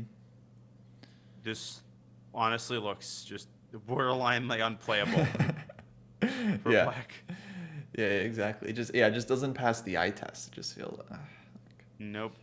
And d3 maybe try to open the bishop, but then White just goes e5. Like at the right moment. Mm-hmm. And all these dark squares are just massive. Okay, bishop c6. Maybe trying for knight b7. Yeah, I guess if he didn't want to take on b3, bishop c7 was also a threat. Oh, wow. Good spot. Yeah. No, but knight b7 may well be his next move because you do want to challenge this bishop. Yeah, I guess light square bishop's not going anywhere, so. No. I understand. Not taken right away. I'm such a bishop guy. I often just like take immediately. Just like you just want it. Get the bishop secure, put it in the bag. Yeah. Mm-hmm. e5, knight b7. It's like not totally. Okay, he plays it. Mm-hmm. I think he's just hoping Black won't play knight b7. Oh, knight b7 maybe knight takes d4 anyway. Yeah. Takes. Still looks unpleasant for Black. Ooh. Okay. Wait a second. Yeah. I mean, that has to be calculated. Yeah, but yeah, how to get the queen in exactly. You play queen b3 and hope Black doesn't notice. Okay. And what about knight g5? I guess Black can then take on b3, go like knight c5. Okay. So still, I mean, maybe just knight takes d4. Yeah, but knight g5 there, to continue the line, takes knight d5. White has like queen f3, right? And then, knight on g5 is going to be hanging. Yeah. So it doesn't work. Okay, yeah, well, he's clearly spending his time looking for something here. I don't blame him. Not easy. Like, this is the first round where the top guys, I would say, have like a serious challenge. Yeah. So we can definitely keep going around the horn. Sure. Mm-hmm. Take a look at the top boards. What catches your eye? Okay, let's see here. Let's see. I like Viktor Gazik's position. That looks very interesting on board 1. Mm-hmm. Sure, we can go there. Feels like some kind of scotch. Yeah, White's definitely better here. He's playing an FM. Sounds like he's playing they're playing the college from the Philippines. Mm-hmm. But I'm not sure. I'm going by the names. Yeah, Eastern University of Manila. Mm-hmm. So he's playing Jeff Murado, who's 2257. I believe the ratings on the website are actually these URS ratings, just like some mix of like FIDE and USCF, possibly even online. But yeah, it's pretty close, I think, to their like FIDE slash US ratings. Do you think that rapid ratings are ever going to become like significant? Yeah, definitely. I mean, I feel like already Blitz and Rapid is pretty important. I think they're gonna give out online titles at some point, like for real, not these FIDE Arena titles that I'm Yeah. very dubious about. But I think one day we'll have like real like online GM titles and stuff like that, which I think would be cool because there's so many like online players that are very strong, and to me it's a completely different format than OTB. Yep. It deserves its own like titles and championships and stuff. How about you? What do you think? No, I agree completely. I think like online is just full fledged now. It's not like a second class, citizen when it comes to chess tournaments, and people treat it as though it's. I already think people treat these online events as though they are just as serious as an OCB rated event. Mm-hmm. Like the Champions Chess Tour, for example, is like is unrated technically. Mm-hmm. So you would think that people don't care, but they care just as much as if it would be FIDE rated, I think. So I think we're already moving in the right direction in that regard. Yeah. Assuming that that's the right direction. I see. Well, I do like just that there's a lot of opportunities for people now to straight up just play chess and make some money from playing online, not having to like travel. That seems big. Yeah. And there's a huge audience for chess online. So if they don't need to travel, then yeah, it just seems a lot more efficient, if nothing else, and a lot more players can play and compete. For sure. So, For sure. Yeah, I like it. I'm pro the esportsification when it comes to the popularity. Yeah, I'm curious where we're gonna be in like 5 years. Definitely, like the popularity is not just a total fad. Like, there's just like tons of people who are super into it, and who have become like, big fans. Yeah. I mean, I don't think chess would have stuck around this long if fundamentally it wasn't just like a great game. Yeah, it's got staying power. So it's not just it's not just based on like trends like, oh, popular people are playing it, therefore everyone starts playing it. No, it's just a good game. It survives on its own merits. And I think the exciting thing for me, the really exciting thing for me, is just like, I've been playing for these many years, and I feel like I've almost not discovered anything about how the game really should be played. And I think even top players, like when you analyze the Stockfish, there's so many things left to discover about the best moves. And Alpha Zero comes along and shows that Stockfish isn't even the best. There's like a different way to play chess. Yeah. So there's like, how many more layers are there to be discovered? Because one of the typical fears is that like, oh, chess is going to be solved. It's going to be like, the optimal strategy is going to be developed, and that's it. But we're not even close to being there yet, I think.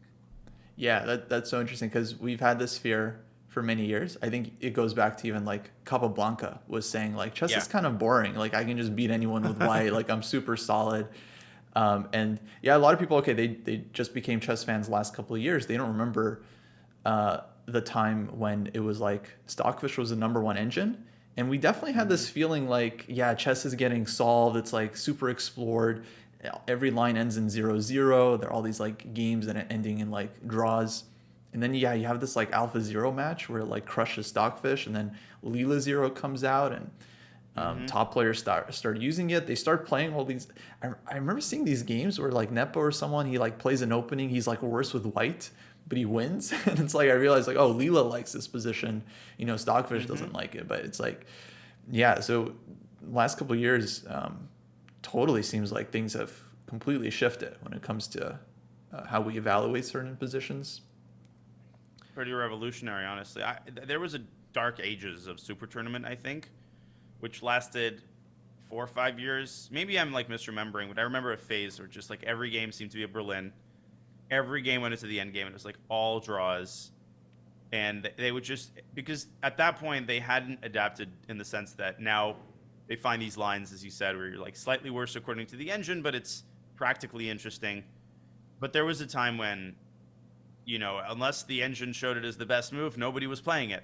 Right. And everybody had the same engine. So it was just like draw, draw, draw. And now we've gotten a lot more variety in super tournaments, I think, once again. Yeah. It's gotten very, very exciting now. And it's partly to do with the players. You have guys like Dubov, like Parham, you know, always like taking risks, coming up with like creative ideas. And it works out for them in many cases. Oh, it does. No, openings are a full-time job. White's better here. I'm going to flip on another game in the meantime. Sort of looking around to see. Oparin has pretty interesting position, but he's in an end game. We've got Antipov, Stearman, Akshat Chandra. Okay, let's flip on Antipov's game for a bit. He plays really quickly. Yeah. He's way up. Perfect pawn structure. Nice position at E3. Interesting. Rook F3. Black is just getting crushed here. Rook G8. Maybe your G file is the only thing Black has here.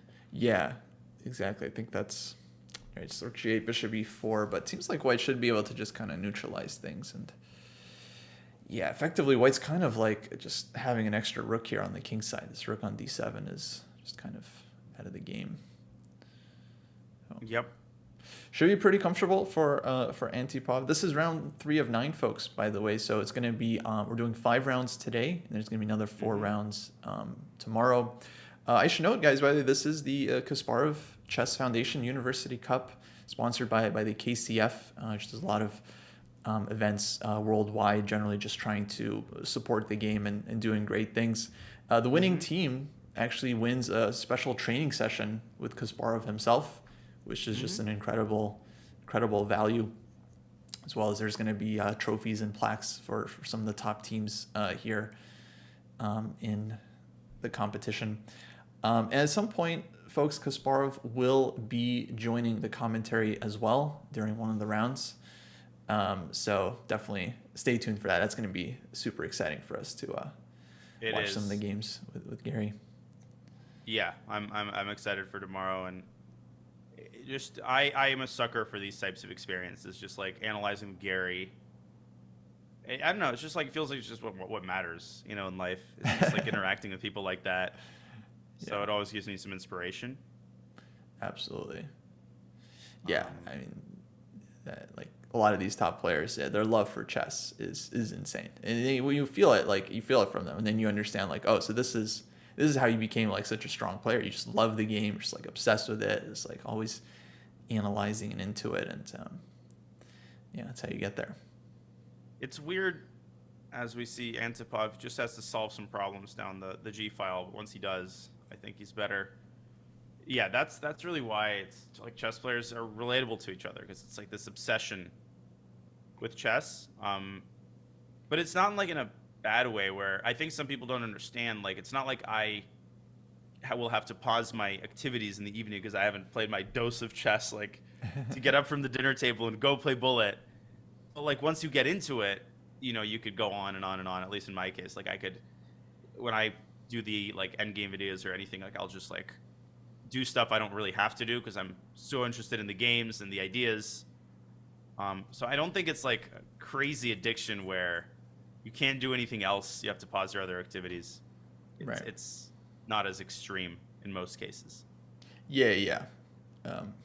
Definitely not as damaging as as other addictions. I think chess is also for sure. It's like one of the few things that so many chess players have a love-hate relationship with it. You know, they obviously love it so much, but there are many times, especially during the game, where they just absolutely despise it. They just question everything about what they're doing. Yeah, bad position, against the lower rated. Like, why am I playing this tournament? Why am I playing in tournaments? Like, yeah, this is over, by the way. Bishop beats like 10 seconds to 7 minutes. Yeah, just a total buzzsaw. so far in this tournament is Antipov. Yeah. Yeah, too many pawns here. He should finish this very, very soon. Yeah. Okay. Rook e4. I thought rook e3, g3 was possible. He's not trying to prevent h4, I think. Mm-hmm. No, you're not holding this with 10 seconds. Yeah. I don't think you're holding this with 7 minutes. Yeah, exactly. If you switch the time situation, it would be just as hopeless. Right. So easy to play for white. Like every square is defended. Yeah. Yeah. Just don't blunder anything. Such as mate on g2.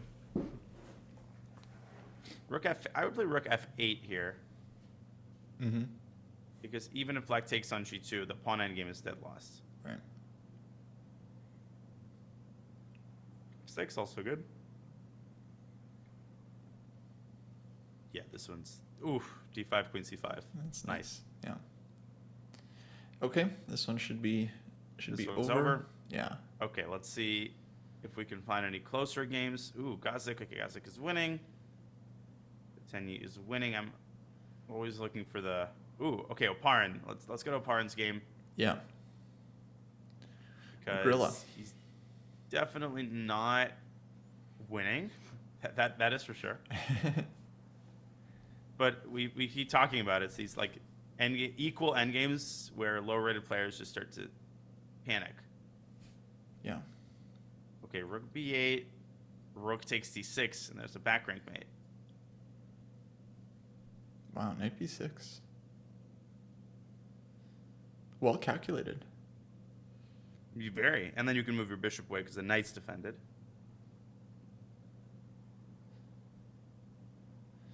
Okay, it seems very, very critical for black. I would think about trying like d5 so I could free the rook. Maybe some chances for counterplay like d5, and if knight takes a4, like some rook b8 there. Okay, goes rook b8. Gotta assume white has seen rook d6, otherwise wouldn't have blundered this. That would be one of the luckiest ideas ever. Oh, you just happen to have this move. I think Oparin wants rook d6, knight f5. Uh-huh. Rook c6. No, but then you can take the then you can take the bishop already. So that might be an issue. Oh, that is an issue. Yeah, because knight f5, you go back, then black just plays like h6 or something, and you're still in trouble. So you need a good move with the rook. This might have been. So it might have been unlucky, actually. Yeah, no, this is ridiculous. I mean, knight f5. Yeah. It's crazy that the back rank is so exposed, and you can't coordinate your pieces to save both of them, or so it seems. And you can't even sack on e6, and you just lose a minor piece on top of that. Dang, unfortunate. Yeah, knight d7. I think black just takes the bishop, and there's no. I think the game is over. Just go g6 on the next move.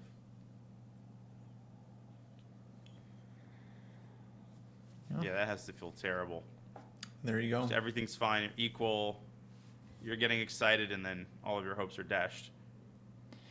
Yeah, white was doing fine there. Then finds a good move, knight b6, but unfortunately, it just doesn't quite work out. Oparin actually very alert, because we kind of both thought it was working at first, and I trusted this completely. Okay, this is the last, seems like a dying breaths kind of move.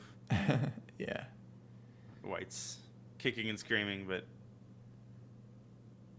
no, it's over. Yeah, there's no tricks. And then you can take the pawn on a4, but that's two very weak pawns you have for the piece, and just no. And also, all the squares have just been weekends, so no, this is over. Oparin wins, and they stay perfect for now. Antipov and Oparin has won. Gavrilescu, that game we were looking at. Oh, wait a moment. Let me jump to that game for a second. Yeah, this looks exciting. Oh, no, okay. Looks like Gavrilescu has everything under control. Yeah, the exchange. Nope. Queen d6, rook g8 does not work. Ooh. Oh, very easy to blunder. Yeah. So you could. I was thinking of. Yeah. Right. But yeah, knight takes. So you can't take on d6 here. I guess h4 maybe H4. his idea. Right. And perhaps black is nothing. Yeah, it does look like. So h4 is just a threat. This knight is just trapped right now.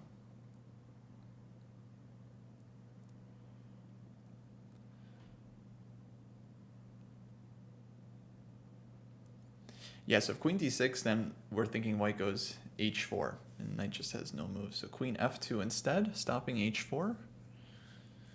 White takes on g6 quickly. Now he just wants to trade off the queens. Yeah, endgame seems totally hopeless. So queen c5. Black still has this e6 square to come back to. Yeah. As well as a bunch of checks and 1 minute. So I can totally see this getting out of control for white. Oh, for sure. For me, this is not trivial at all to convert. I actually hate these exchange up positions. Like, it's so hard to convert an extra exchange sometimes. Yeah. Like, you feel like you should be winning, but it's just like you can't find anything. Queen takes d6, black might not even be like worse here. Right, with queens on the board, yeah, it especially is very tough. Yeah, actually, at this point in a rapid game, yeah, I think black is hardly worse. Uh-oh. I think you should slow down a little bit. It's got 2.5 minutes. Yeah. But no, the queen's queen c6. It's almost winning for black now. Wow. Queen e4, queen c1. You can win another pawn.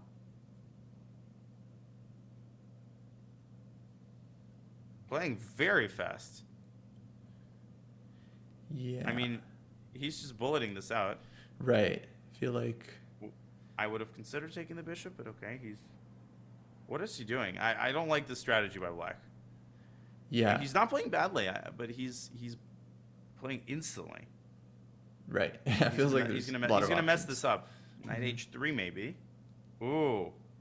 Wait, knight h3 could be very unpleasant. h3. Well done. Nice. Queen e2. Good move. Yeah. Yeah, that seems clutch. Knight g5, h4. He's starting to push him away. But h4, queen c6. Oh. I thought queen c6 was winning for black. What? You won the rook there. That's exactly why you don't play that fast. That is a huge miss. This is that was big. That's so findable. It's just a check. It's check and check. It is just a check. Literally, definitely, yeah. Not over on the spot. Black can't lose that. I mean, black wins the rook, the exchange back. Okay. Yeah. Day late and $1 short. It's funny when you see a move like that later in the game and you still play it because, you're clinging to the hopes, but it doesn't work anymore. It's very, very different. Yeah, he must be thinking now, actually spending time. He's like, wait, my knight was just on g5. This could have been good. I hate that feeling when you start realizing that a winning move existed and you piece together, and then you just know beyond a shot. You start calculating it in your head during the game. That was winning for sure. Another one of the worst feelings. So distracting. For me personally, that is actually one of the hard to push away that feeling. It's like, how did I not find that? You just start, scolding yourself. Yeah, especially if you spend time in that position, like you were looking for a win, you just didn't find it, you end up playing some move, and then you realize the win later. And you're like, oh my god, and the game is still ongoing. You're like, I could have finished this game already. It should have been over. I should have been having dinner by now. Having dinner. I always have this thought. I wouldn't have had to calculate any of this. I would have been so happy. Now, it's chess can be just such a, the pain is real. Absolutely. Yeah, absolutely brutal. B4 ends it. Okay. There was still, oh, you're right, knight f8, the bishop on f6 hangs. So that was game over. He's savoring them. Now he's got everything under control. Yeah. He's completely winning position. Dang, well, big lesson there for black. I mean, they had a decent position they could have held and went a little too quickly.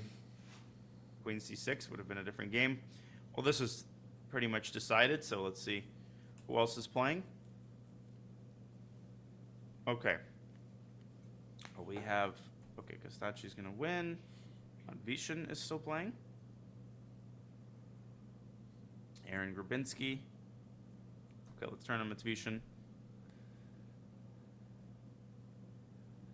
Okay. Looks like another one of those positions where the title player always seems to win. Yeah. Yeah, has an active king. White takes on f5. Allowing a discovery, potentially, like knight takes f4. Right. Which I think he should play. Yeah, knight f4 looks good. Okay, he keeps the tension. He wants to just promote the h-pawn. Mm-hmm. I think this is indefensible with 15 seconds. Yeah, it looks rough. Imagine having this against Hikaru with white. Just resign instantly. yeah, just get mated. But if you have it against Hikaru as black, somehow you don't win. No, and in fact, he's better than 2 moves later. Right. Okay, white I think should keep the rook on the g file, which she does. Keep the king cut off. Okay. Not bad so far. But that knight is such a... Ooh. Wait, f7? Ooh, things get very tactical there. Yeah, f7. Rook f6 probably. Rook f6 looks like the move. Then like rook g7. Okay, but rook c2. And amazingly, rook c2 f7 is not trivial. Wow. That could be a draw. Like black could have no mate there. He's thinking 14 seconds. This could be pretty big draw. Yeah, this is so sharp. Rook c2. I think white maybe can also just go rook d5 and. Absolutely. But f7, But, I like that. This is very sharp. Let's see what happens. I don't see it. I mean, black has perpetual with knight h. Wait. Where's the perpetual? This is unbelievable. Like, king could run to g3. Oh my gosh, I think black might be losing this. Yeah, king runs to g3, rook g2 check, king f4. But white's not going to go for it. Oh no. King g3. I'm curious. Maybe king g3, king g1. Let's see what the eval is. It is... Black has to find h2, allow promotion, and go king g1. Oh my god, look at this move. Rook h5. Yeah. Knight h4. Wow. With the idea of clearing... That is this is very study-like. easy. Yeah. Beautiful idea, knight h4. Because immediate rook g2, the king hides behind the knight. And if you promote, then white has queen for knight and rook, which is better for white. Yeah, beautiful. But still, great result from Mary Tan. We have Escalante. Of the title players still playing, Brian Escalante. I just played him a couple months ago. Mm-hmm. He's got black here. Okay. Well, only 2 pawns. Feels like it's I don't know. It doesn't seem like many chances here for black, right? White just brings the king. No.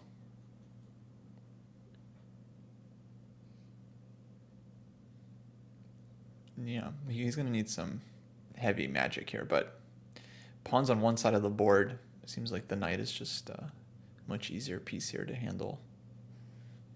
Yeah. I mean, black can sack on c5 any moment he wants to draw. But okay, he's still playing for a win, of course, with 7 seconds. King b5, should at least worth a try, but white can go back to c3. Mm-hmm.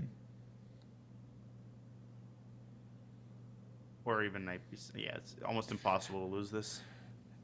Okay. Oh no, I was just thinking the opposite. Like, okay, if black gets a4 and somehow I could see white just collapsing, with 10 seconds. No, everything is possible to lose, but I guess that is contingent on white allowing a4. Right. And to me, it's just like, as long as knight you keep c3 there. Mm-hmm.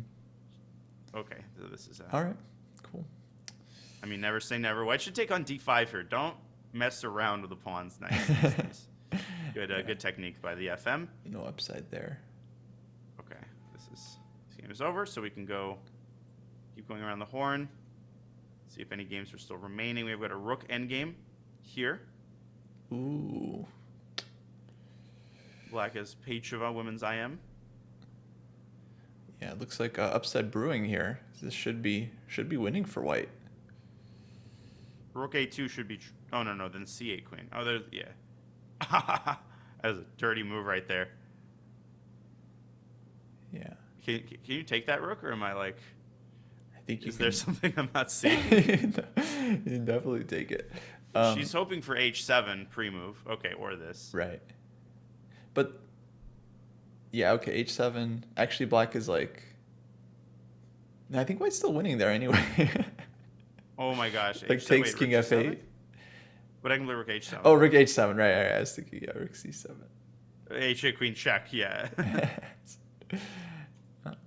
That's I mean, it's always worth a try. Yeah, okay. Yeah, I've always team felt event. that, like, you should do everything within your power.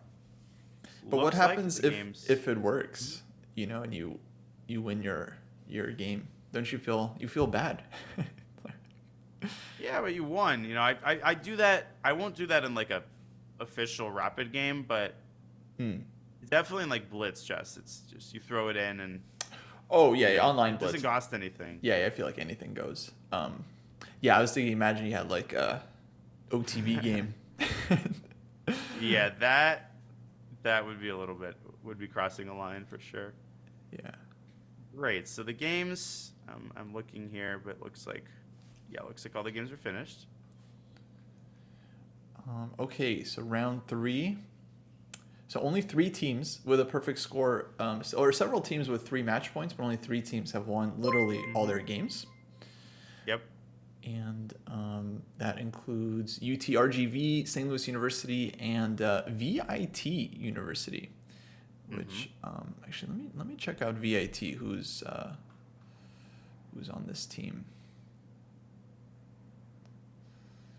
Let's see here, VIT. Yeah, I wonder what that stands for. It's some kind of I guess it's a university in India. They have an IM on board 1, Siva, Mahadevan, and then wow, they actually have like an unrated player on there for their board 4. I played Mahadevan, by the way, so I know who that is. Yeah, he's good. He's good. Oh, cool. Okay, let's see. Next round, I think, is going to be starting at 12:15. So in just about 10 minutes. Maybe we should take a quick break then. And this is round 4, right? It's going to be round 4 upcoming. Yep. Yeah. Perfect. So we've been on for 3 rounds. Folks, we'll take a quick break. We'll be back in a few minutes. We got some more rapid action coming up. And now we're going to get some very strong, like GM versus GM games possibly very soon. So plenty more high-level chess after the break. Alrighty, folks. Welcome back to the KCF University Cup. We are covering this event today and tomorrow. This is an online team rapid event for those that weren't watching earlier. Games are being played on lichess.org. We're on round 4 out of 9 about to begin. And yeah, we're actually going to have some very, very strong matchups this round. There's some GM versus GM games. Some of the top teams start playing each other. So yeah, next round I think should be starting about a minute or 2. I'll just remind folks about the event. This is being sponsored by the Kasparov Chess Foundation. They're running this event. They've invited a bunch of universities around the world to play with their teams. All the teams have to be rated on average under 2,400 in terms of their 4-board lineup. And they also have prizes for teams like best under 2,200, best under 2,000 for some of the lower rated schools as well. And the top team gets a very, very special prize. They win a training session with Kasparov, which is, I think, incredible value. Actually, I think I asked you down before the show, but I don't think I asked you on stream. Like, you have attended some of these Kasparov camps before, right? So you've gotten a chance to like interact and work with him a bit. Yeah, no, Gary. Yeah, I attended maybe like 3 or 4, I think, back when I was like 11, 12 years old. He would host them in New York City. And obviously they'd be like ridiculously exciting. Just the thought of learning from Kasparov. who is like just a god for me. And growing up, it was just like a mythical name. So to see him in person was a great experience. And he's continued to train with, some of the top juniors. He's obviously, very intense, and, everybody would feel like they need to bring their A+ game. Right. Because he'd be rattling off moves, and there would be intimidating aspects of it, but my experience was incredibly positive. That's awesome. Yeah. I mean, as you said, he's just such a legend of the game. I'm sure it is very intimidating, but of course, it's great that he continues to spend time on chess, that he's like working with people, like helping them improve. I think that's a big part of actually the legacy for strong players, when they kind of like help the next generation as well. It is. And I mean, the knowledge that he has is just unbelievable, and how ahead he was. I'm always struck how ahead the dominant world champions have been of their time. You can see this with the early players maybe more clearly, like Capablanca knowing, modern ideas and just crushing people. Yeah. It's like a time traveler. Like he plays like a modern IM or GM, so he just punishes stuff so easily. But with Gary, it was like the same with opening preparation. Like he would already have crazy opening files in the 80s, and people were still, hunting and gathering, and he would already be just like winning out of the opening every game. It was unbelievable. If you look at some of Gary's games at the Olympiad in the 80s, like that plus minus with like white, E4 and D4, it just doesn't matter what they play. He's like, he hasn't analyzed. That's fascinating. I mean, also just like, of course, like the way he played, like some of his games where he just like blows people out of the water, like with the black and the King's Indian, like sacrifices a pawn, sacrifices an exchange, and then just like tactically completely outclasses them. His calculation. Yeah, I mean, Karpov, of course, could compete with him. Right. But if you talk about the other top GMs of his time, nobody came close. Like the calculation was just too much for them. Yeah. And the tactical and just the feel for the position, as you're saying. Yeah. I really loved looking at his games growing up. Okay, so here we have which matchup is this? Sorokin against Gazik. So the title players are now officially meeting each other. Oh, gotcha. Right. So yeah, Gazik actually, officially he is a GM now, but just a few months ago he was one of these super strong IMs as well, like 25, 60 FIDE or something. Yeah, ridiculous. Absolutely. So very, very important game here. And let's see. So Sorokin he's playing for Texas Tech. Gazik is representing UTRGV. And it's going to be a big matchup here. So here's the team breakdown for this one. So we have GM versus GM. Then board 2 we have IM Eken Ozener for UTRGV. I think he's from Turkey, against IM Seaman Kanan, who basically is GM strength, as we mentioned before. And then we have GM Victor Matvishin on board 3 for Texas Tech against IM Thomas Peteni for UTRGV. Nice. And then we have IM Dante Bukes on board 4 for UTRGV against lesser known player Francesco Bortolucci of Texas Tech. Okay. So basically, Texas Tech is much higher rated on the top 3 boards on average here, and then they're giving up. They're basically giving up the 4th board here. They're kind of sacrificing it. The 4th board, a little bit of a sacrificial lamb situation for the team. But that means that Sorokin has to at least draw, of course, with white. But a win would be really, really important for him. I hate these types of positions with black. I feel like I always get outplayed in them. Yeah, it's like English, open C file. Yeah, no, it looks not easy. No, rook AC1, very easy play. You can play E3, blunt the bishop. Yeah, there's just some position. I mean, it's very important to have that feel for like which positions are easier to play. And it's a very hard concept to put into words, I think, for newer players. Like the idea of like a position, this probably is close to equal according to the engine, what makes a position easier to play? What does that even mean? So a lot of this is very like intuitive based, like just solid moves are easier to make. And I would consider knight a4 here. Try to massage some squares. Yeah, I often feel like, whichever side has, like, let's say maybe fewer blunders available, or perhaps more like solid moves available. For me, that's kind of like the definition of like a healthy position, is when you have multiple moves that you can choose from. You don't have to just find like only moves to keep the balance. Here we go. Actually, some questions in chat. I do think the teams are allowed multiple, or the schools are allowed multiple teams, because a lot of these schools have way more than 5-6 players. So I believe they are allowed like a B team, as long as they all fit under the average.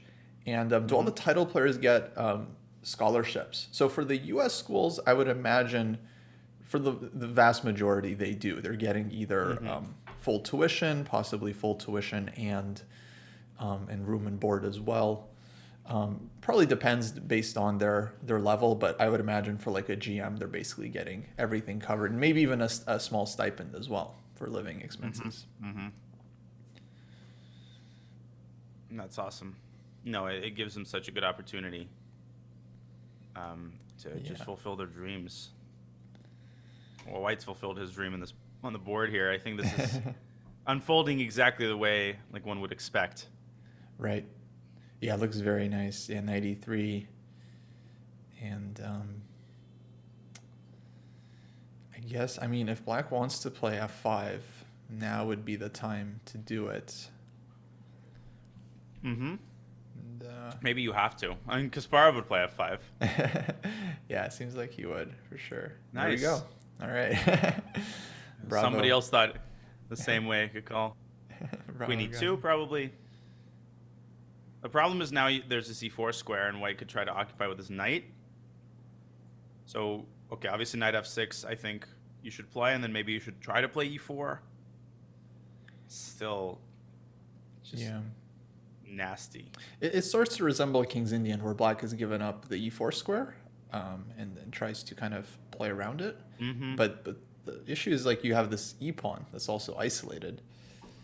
Bishop on D6. It's like very solid, but yeah, not exactly a great piece here. No. Bishop D7, I don't know about that move. Because he wants Bishop E5 potentially, although obviously Knight C4. Right. There it is. He plays it on his own power. So E4 should be considered here, and obviously, like, you have to be comfortable sacking that pawn. He goes Rook E8 instead. Yeah, maybe, like, I like the way Black has handled the situation. His pieces are all in the center, and he's pretty solid. Yeah. So I think he's made the most of an unpleasant position. But how does he defend the E-pawn here? I guess he's just pushing E4. So Rook E1, E4? Probably. Or Bishop B5, but then A4, and I'm not sure. Well, I guess we're about to find out. Yeah. If I was playing a blitz game, I would actually play Bishop B5, take C4. Because in blitz, I often prefer knights over bishops, but that's purely, for trickiness purposes. And then maybe slide the queen to F7. Yeah. I like the look of Bishop B5 here, actually. This is it's definitely on the faster side. How do you approach this kind of time control for you? Is this blitz, or do you feel like it's more rapid? I feel like it's closer. It's weird. When I commentate it, it feels like rapid. Like, it feels like, man, you can take, 3-4 minutes on a move. When I'm playing, and I play this time control for PCL, it even feels when I'm playing, I played the AIM chess tournament recently, 15+2. Sounds luxurious, but you literally take 1 7-8 minute think, and when you're on the thinking side of it, it's like the time just evaporates. And I was in time pressure every game. Like, every game against these top guys, I was like, which is unusual for me, because I'm usually not in time pressure in classical, but it's just, they're just so fast, and they're always posing problems. Brutal. Yeah, that's very interesting. Yeah, by the way, that's one of the great things about these online events. It gets you, it gets players like you a chance to play against some of the elite players, which is always super Amazing. interesting. Guys like you, like Hansen, like really good like online players. Like it's always fun to watch. I love playing those aim chess tournaments because I really feel like I have nothing to lose. Hmm. And when you get a win against one of these top guys, I mean, just that feeling is so amazing. Even in rapid game, like I had like the highlight of my career was to beat Wesley in rapid game, Mm. and I got my type of position, and he underestimated an attack, and it was just like, you just feel great because those players are just so hard to beat in any format when they're taking a game seriously. Yeah. It feels like everything is justified. All your hard work up to that point. I think I saw that game. If I remember, it was like a very nice attacking game. Yeah, that's the only way I know how to win. I mean, positionally outplaying these guys is like impossible for me. Okay. Every time I think I'm positionally better, like 2 moves later, like wait a second, no, I was worse this whole time. But no, White continues to massage this position. Yeah. It's like very patiently. This is Sorokin style. Let's see if we can find any tactical battles. Sure. Refresh. See who else we have. Okay, Brodsky and Tipov is a pretty high level matchup. Oh, that's an interesting one. Let's So check that's that one board out. 2 pairing. So this is Mizzou against University of Texas, Dallas. Mm-hmm. So Mizzou here is definitely the higher rated team. But once again, UTD has basically a huge advantage on the board 4 of this this matchup. So it puts a lot of pressure on the top three boards for Mizzou to win here. Okay, so here we have Brodsky as white, and what's happening? This He's looks up very one-sided position. I don't understand what happened with Mikhail here. I mean, C4, right? Yeah, looks. Like... I guess Bishop C6, get rid of the knight quickly, but okay. Mm-hmm. I think you have to play Bishop C6. I mean, if this knight lives one more day, you're just gonna get squashed. Yeah, Bishop C6, Rook D1, takes. Black can hold on, but something has gone pretty horribly wrong here for Antipov. Yeah, for sure. Would you mind just like playing through the opening? I know people. Yeah, of course. I'm curious as well. So this was a okay, knight G7, one of those like popular sidelines now. There we go. But Brodsky is just like the wrong person to mess around with in the opening. It just seems like he got a slight edge out of the opening. Yeah. And it feels like Antipov got impatient. F4, D5. F5, just attacking. Ooh. There's like D, E, F, G maybe. Wow. Queen swung to a really nice attacking square, and you're threatening F6 here, so Black had to play it himself, and that means giving up the pawn. So Antipov just kept developing, but B3 and A3. Interesting play to cover some of these squares and prevent Black from achieving some activity. And then we got the live position. C4, B5. So Okay. he's fighting. Yeah, definitely. I mean, he has this like really nice E5 square, which he can play around. So it makes me feel like Black is not going to lose the game like soon. But okay, yeah, actually, I mean, B5 definitely poses some problems. Also, the clock situation starting to be a little concerning for White. Yeah. It's weird in 10-minute games how when you hit two minutes, you feel like you're about to lose on time. In a 3-minute game, it feels like I still have almost all my time left. Yeah. Yeah, I like thinking that, okay, it's now a 3-minute game. All right. But still very hard to adjust.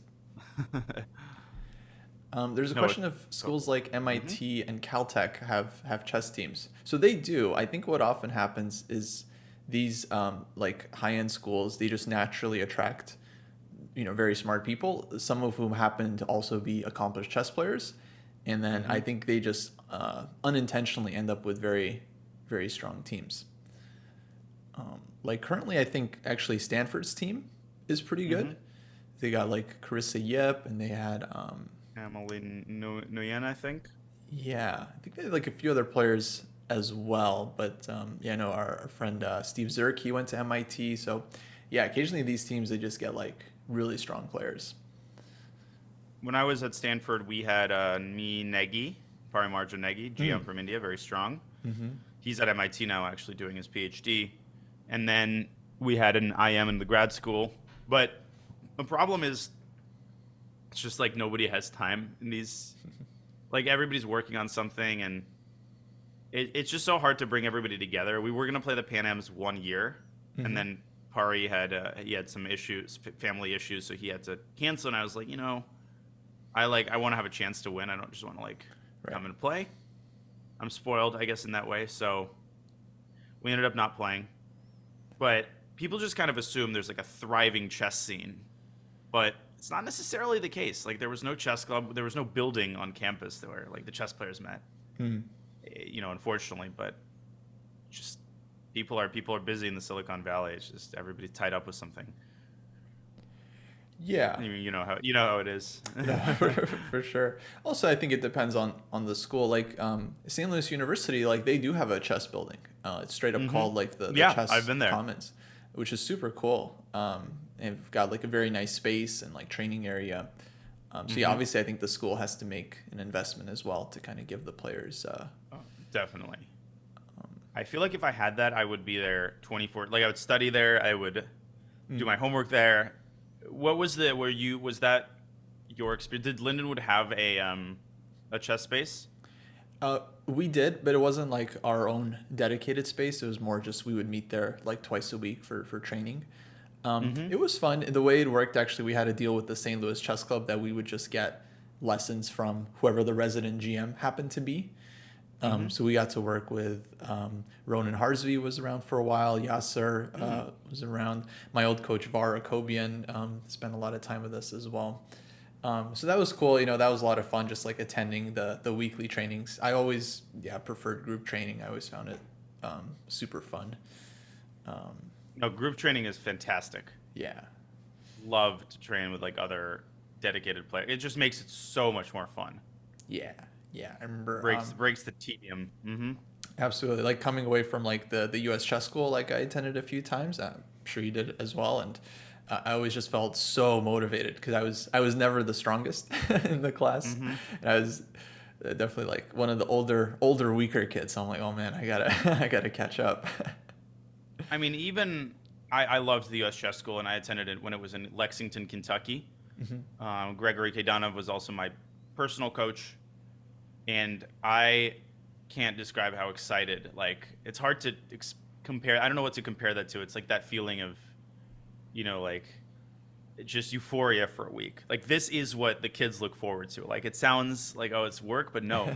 Like US Chess School is so much fun. And you get to play Blitz, and there's like parties every night, and it sounds like all nerdy and everything. But for like the talented chess playing kids, it's just like, I mean, it's amazing. Yeah, no, it's camp. It's straight up summer camp for us. It's our type of camp. Yeah, right. It's like we do like camp. It's just chess camp. It's like, well, that's what we like. Yeah. It's funny. I teach. By the way, Bishop E5 and F6 looks very strong here. We'll keep this game on for now. I've taught every year at Castle Camp in Atlanta for 6 years now. Ever since I was in college myself, and it's hard to explain it to non-chess players. I'm like, yeah, I teach at a camp. And they're like, what kind of camp is it? They're like, chess camp. Like, oh, so is it like a lecture? And I'm like, no, it's a camp. Like they live at the camp. And like, what do you mean? Like, and they play chess all week. That's all you do? It's like, no, we do like sports and stuff. But yeah, basically that's all they want to do. So it's so much fun. It's like best week of the year for me. Yeah, for sure. Okay, well, like you said, takes an F6 on the board. This is over, I think. Oh wow! Go Brodsky. So, yeah. What's the immediate threat? Takes and like rook F7. Well, takes a knight E7, I think. The materialistic. Sure. Yeah. Okay. My intuition is telling me this game is over. Like it just feels like Okay, maybe black should try to muddy the waters with queen takes c4. That's what I would play in like a bullet game. Right. But then it feels like FG and rook f7 looks very strong. Yeah. But even immediate knight e7 to hit the rook, and you Ooh, can't move the yeah, bishop. it's annoying. Just a knife. Yeah, that is really. But it is not easy to beat a 2600 like this. Just Yeah, he needs to make sure his brain is like firing. Like, you got to get yourself in like puzzle rush mode. Like, there's probably going to be something very forcing very soon. Yes, exactly. Exactly. Queen e6, okay. So, initial thought is to play... This is fun. Knight e7, he's got a minute though. It's not as fun for Brodsky's with this block situation. Yeah. So FG, bishop g7, rook f7 is the kind of simple move. God. Yeah. You know, maybe rook d1 is one of those like 2700 moves that Wesley would play. Whoa. Whoa, on the board. Look at that. Good timing. 3 people would have found that move. You, Wesley, and Brodsky. And Brodsky, David is like a computer. I'm telling you, he's insanely good. Wow. I know how David... Now he's probably calculating knight f4. Mm-hmm. Knight f4 looks very annoying. Queen f6, knight g6 just picks up the queen and to do... Mm-hmm. Now where does the knight f4, queen g8, f7? Oh. Checkmating the queen. Oh my god. Be brutal. I do like this mating idea, like knight f4, f7, and then you just look for knight g6. Oh, I love those patterns. Yeah. Takes, okay. Bishop f7. Mm-hmm. Yeah, somehow I feel Wait, like I don't get it. queen e5, right? Like just queen h6. Whoa. So the problem is That all of feels- white's pawns are weak, so any endgame, I think black just immediately is probably fine. That kind of feels like you cashed in your lottery ticket for like $10. Yeah. A little bit. Maybe queen e5, knight f4. And you're but you're not What's the like you're not even threat threatening knight there? g6. No, this is a gift for Antipov. I mean, he gets to just keep the game going. Yeah.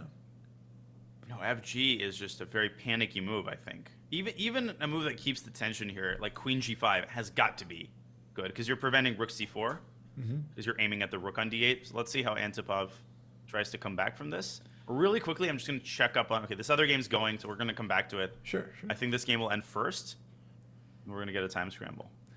I guess queen e5, white can trade, take on e4. That is 2 pawns, so that's not like... Oh, yeah.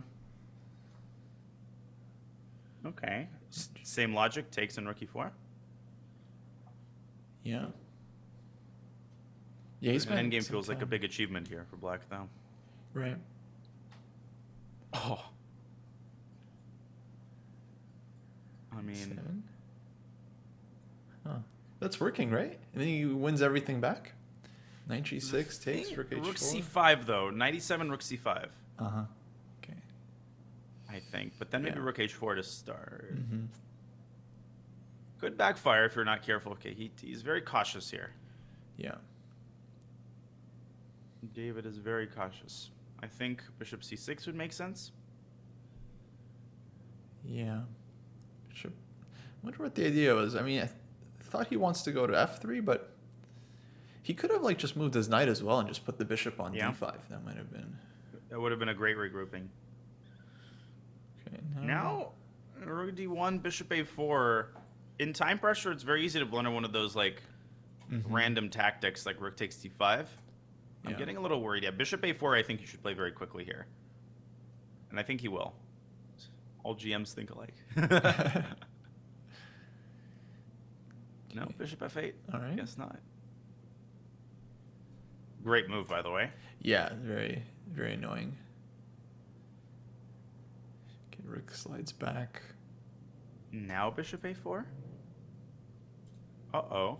Rook c1, bishop h6. You're going to lose c4. This game is turning around. Yeah. It's mesmerizing to watch this process just like one side losing control of the game. Right. So you always kind of know what's coming. But yeah, it's definitely time for white to, I think, try to just make a draw if he can. Also possible for black to get mated on h7, but okay, wait, bishop e2. I don't. Ooh, H3. Okay. there are still some back rank problems. Yeah. Okay, good move. Wise move. Yeah, that was quick. This is gonna peter out. Feels like it should. Now it seems like, okay, white's, I would say safe, like with kind of active knight, but oh, okay. Playing for all three results with that move. Rook e4. Ooh, rook g4. There's Yeah. like mating threats. But Rook then G4. bishop g7. Yeah, still bishop g7 still. Maybe rook h4 Okay. first. Yeah, provoke h6. Good speed by black.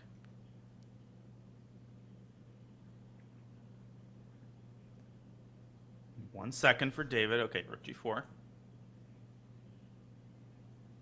Bishop probably to e5. But then rook g6, and you start going for that h-pawn. Yeah. Knights are very good in time scrambles. Nice move. Okay, one. Safe. And then rook a4's got bishop d4. Yeah, exactly. Or even bishop e5, yeah. I like black in a time scramble here, believe it or not. Rook d6. Yeah, the outside pass Decline pawn. it. Draw for declined. And, no, I think Antipov might very well win this game. a5. So the bishop versus knight endgame, you think that was winning for black? Should be a draw, I would imagine. But in a very hard position to evaluate with no time. Yeah.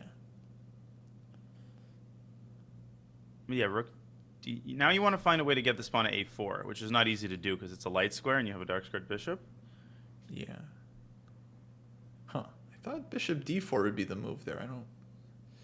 Not sure why. But okay. Gets behind the pawn. But black also has this idea to just like bring the rook to the second rank and then just try to go after the king side as well. Yep. So yeah, this is starting to look dangerous. King is coming around to the other side. Rook e8, king d4. Knight e2, king d3. So you don't necessarily even mind trading, but ooh. Bishop e5, good move. No, the knight is dominated. There are no pins against the bishop. Oh. Maybe now a4. Mm-hmm.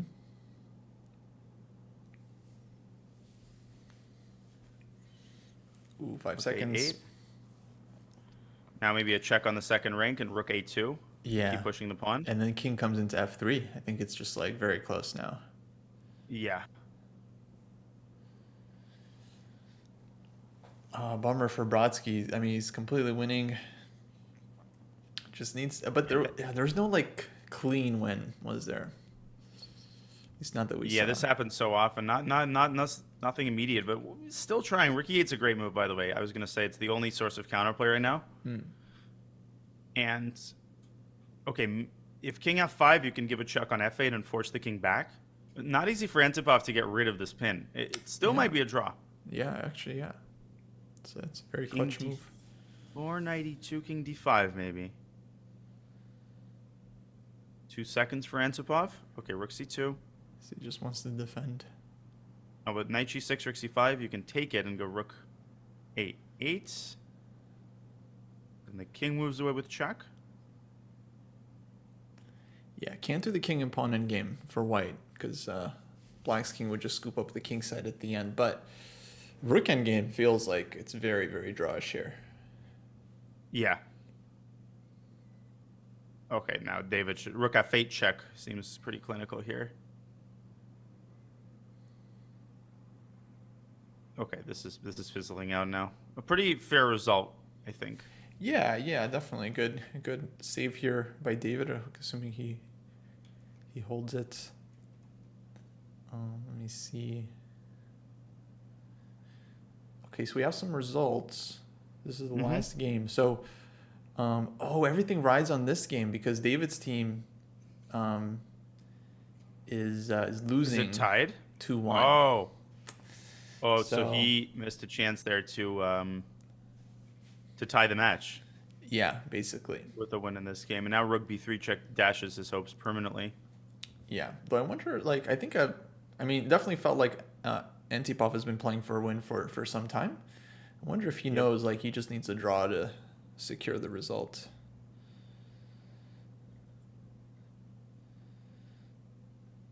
Yeah, this is easy. Just get your king to the other side, and I think a draw might be offered here. Yeah, bring the king back. And it is. Okay, so nice. Mizzou wins that one. 2.5, 1.5. Wow, great save by Antipov. We had some quick draws on some of the top boards, but Mizzou is just, that double 2-punch with Oparin and Antipov is just brutally strong. Kostya, I need to use the bathroom for like 2 or 3 minutes. Is that okay? Yeah, Should absolutely. we go on a break, or I can abandon you for like 2 minutes? Oh no, I'll just review the results with everyone. So yeah, you're good. Okay, I will be. Yeah. This full screen view is good. I like the multi-board. All right, be right back. Cool. Okay, folks. So some other results here. So on board 1, we had TTU against UTRGV, Texas Tech University. So the 2 Texas schools. They actually drew their match. UTRGV, they won on board 4. I am Dante winning his game, and then Victor Montvision for TTU won on board 3, and then the top 2 boards were drawn. So that team match ends up drawn. Mizzou wins their match 2.5, 1.5. So I think they're going to be the clear leaders now, if I'm not mistaken. Let's see here. Well, actually, no. Actually, they won't be the clear leaders yet, but I think they'll have the best tie breaks in terms of the scores. But we'll see. So then we have SLU, St. Louis University against Bucharest, and looks like SLU won this one with 2 wins by Stavrula and Antalya, and then a draw by Gabriela Antova. Okay, so let's see if I can pull up the standings. All right, so these are the standings after round 4. We have SLU at the top, and then Mizzou and UTD B team for University of Texas Dallas. Looks like they are the only teams that have won all their matches so far, with SLU having slightly better tiebreaks, but I think match points is going to be the main decider here. And then a number of teams with 3.5 match points. So this round we saw, I guess, a couple of draws. Yeah, it seems like Webster is not playing this tournament. I'm not sure why exactly, but they're definitely a very strong team that seems to be missing from the lineup, unfortunately.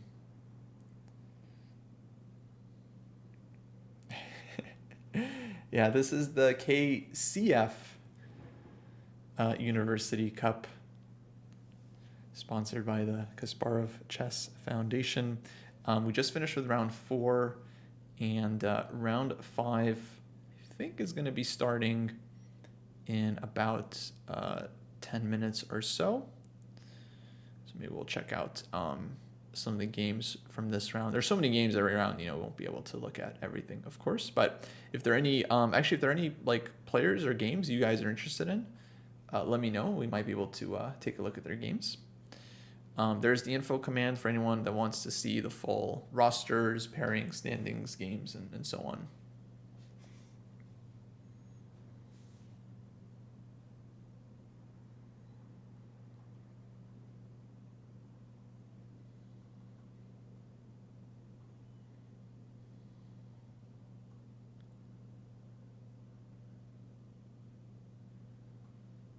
All right. Hey, welcome back. Okay, thank you. Yeah, lots of games. I mean, these tournaments always hard to like cover everything, and I feel like the two approaches are, look at all the games really quickly, or choose one to focus on. Right. And I always I've tried everything, doing the PCL commentary and stuff, but I feel like most fans they like, we take it for granted that we know what's going on in a couple seconds. Mm-hmm. But I always feel like, taking the slower approach is usually better.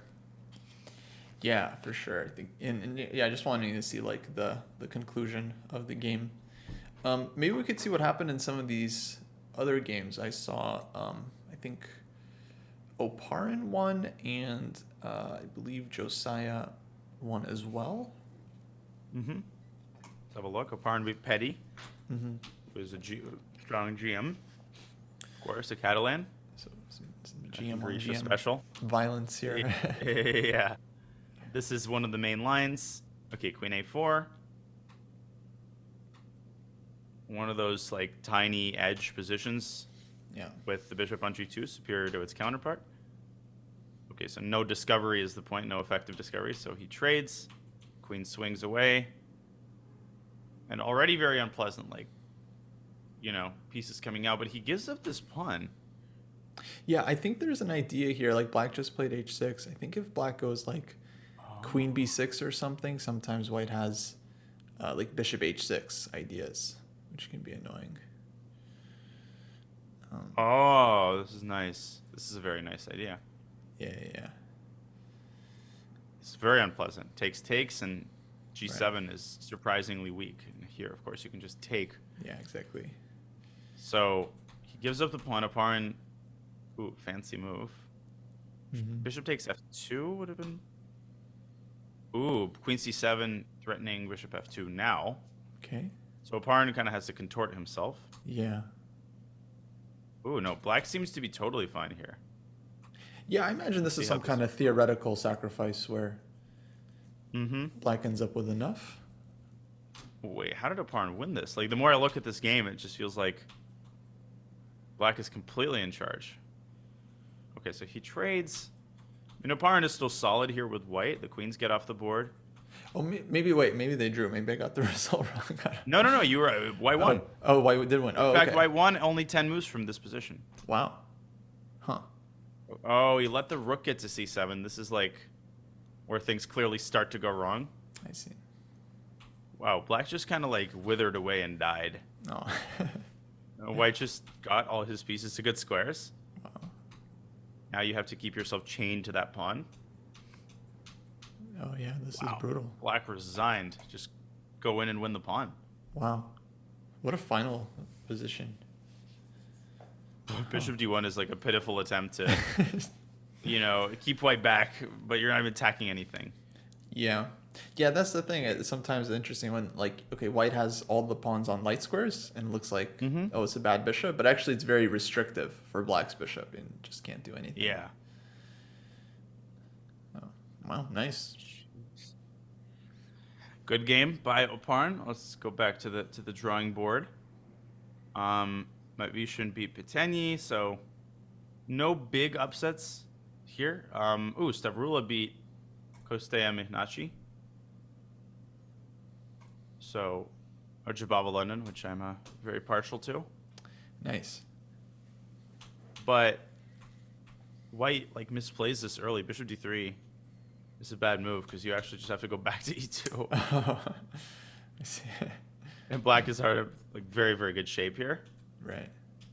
Okay, White moves the knight and goes C3, which is a very typical plan to improve the pawn structure.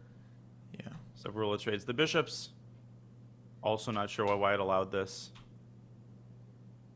But still, White is very solid. So they kind of had a back and forth maneuvering struggle. A whole lot of Queen D1s and Queen E2s. Mm-hmm. Stavrula gets her knight to C4. Wow, and goodbye. Yeah. Damn. I don't think Mihnachi's coach is going to be too happy with the way he's playing. Oof. I have seen better rapid games, I'll put it that way.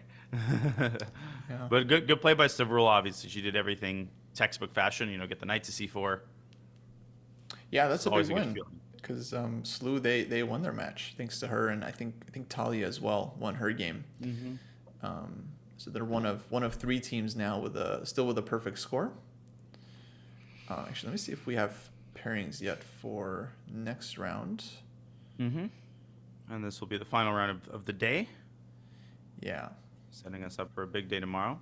Here we go. Okay. Yeah, huge matchups now. So board 1, we have St. Louis University against Mizzou.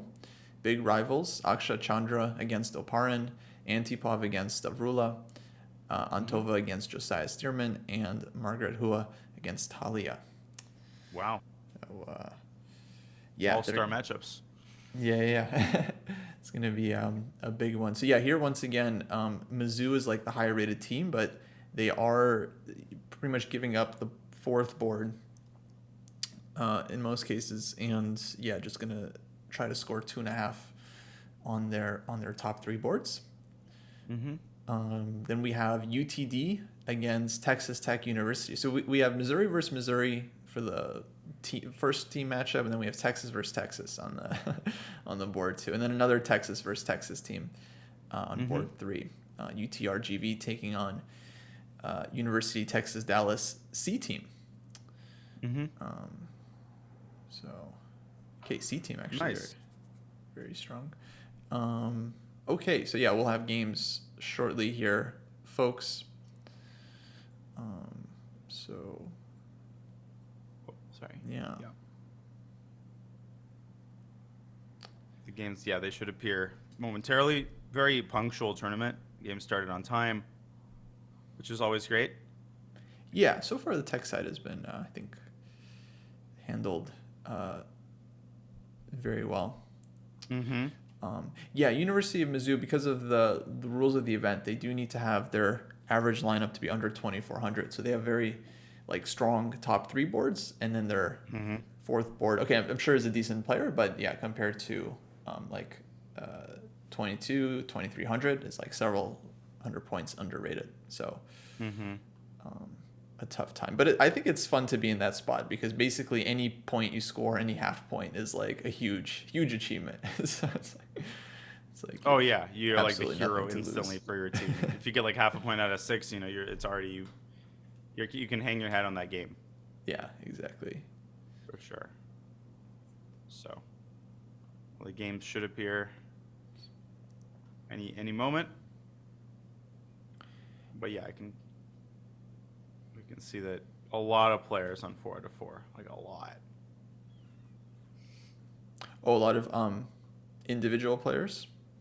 Yeah, the standings here, I can click on individual, and you can see just a ton. Oh wow. Oh, a lot of players on perfect scores. Oh, that's cool. Yeah, and then 3.5 players on 3. I'm curious, if you go down, there's some strong players on 2.5. So it's not smooth sailing for everybody. Yeah. And then Demetrius Alexakis with 2 IM. Lose 4, lose 6. So he lost 2. Okay, but he played 2 incredibly strong players. That's brutal.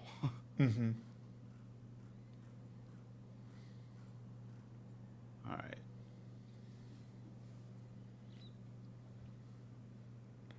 Yeah, folks, this will be the final round for today. So let us know if there are any specific players or teams you want us to check out. But otherwise, we'll be back tomorrow with the final 4 rounds of this tournament. And last very, very special guest, former world champion Garry Kasparov, joining the commentary. I believe for the morning round tomorrow is when he's scheduled to join us. So that'll be super exciting. So make sure to tune in for that. I'll make sure to get my sleep and have my coffee. Yeah, we're gonna have to be Garry. ready. You gotta bring the energy. Bring the energy. Do some tactics warm-ups. Oh yeah, for sure. But yeah, that'll be great. I still feel that way a little bit when when we have a special guest on a commentary that I do. Geary was on the show one time for an hour, and I felt like every move I was suggesting is he must be laughing at this. So, of course he wasn't. I analyzed pretty well. My suggestions are good. Yeah. Sometimes I can see a couple things, but still, it's just this feeling that you have to step up your game. Yeah. No, it's crazy. You have imposter syndrome basically, because you're very fast. 100%. Yeah. But when you're next to Garry or someone like that, I can imagine. Especially after he won Tata Steel. Now he's star. Yeah, unstoppable. The game should be appearing Yeah, I think we'll have. momentarily. I think they're setting up the games still. But let's see. So we're gonna have Chandra against Oparin. If you go to the pairings page, you might be able to see links there. Oh, there we go. Yeah. Click here, start. Okay, some of the games are already started. Oh, nice. Okay, so last round is underway. Yeah, this is Antova against Let's Go, who I think is Stearman. And a Queen's Indian in this game. Wow, this is a pretty high rated. The viewers are Chirilla, Ramirez, and me. This is like Strong team. Yeah. Wait, sorry. But This it's is the two coaches. Who's playing here? Oh, Stavrula against Antova. No, I think it's Gabi. Yeah, Gabi, it's Antova. gotcha. I heard Antipov at first. Oh, Antipov. Brother and sister. So knight d2. Okay, a little slightly offbeat, but very, very playable structure here for white. Mm-hmm. Essentially, just going into Wow. Catalan. There's another viewer now, Luka Budisavljevic, is another GM. Yeah, he's good. There's four GMs viewing this game currently. That's funny. It must be annoying because I think on Lichess, I don't know. Actually, can you see spectators on Lichess? Can you see who's watching? Don't think so. Oh, okay, that's good. Don't think you can see it while you're playing.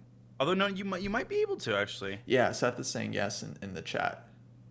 Yes, you can. Oh wow! So they're like, we better step this up. Yeah, it's nerve wracking. Yeah, he's Kasparov 63. Kasparov chess 60. Yeah, former FMRWC Gary K is observing the game. Oh shoot! I have a story. I have a parallel story. So I was playing the U.S. Junior. This was 2012. I want to say I was in IM at the St. Louis Chess Club already, and literally just like the door opens. And Gary Kasparov walks in, and nobody knew where on the planet he was or that he would be making an appearance. Everybody's like jaw drops instantly. Everybody returns to their board, and I'm like holding my head in my hands, like, oh my god, like Gary Kasparov is in the playing hall, and he was just like watching the games.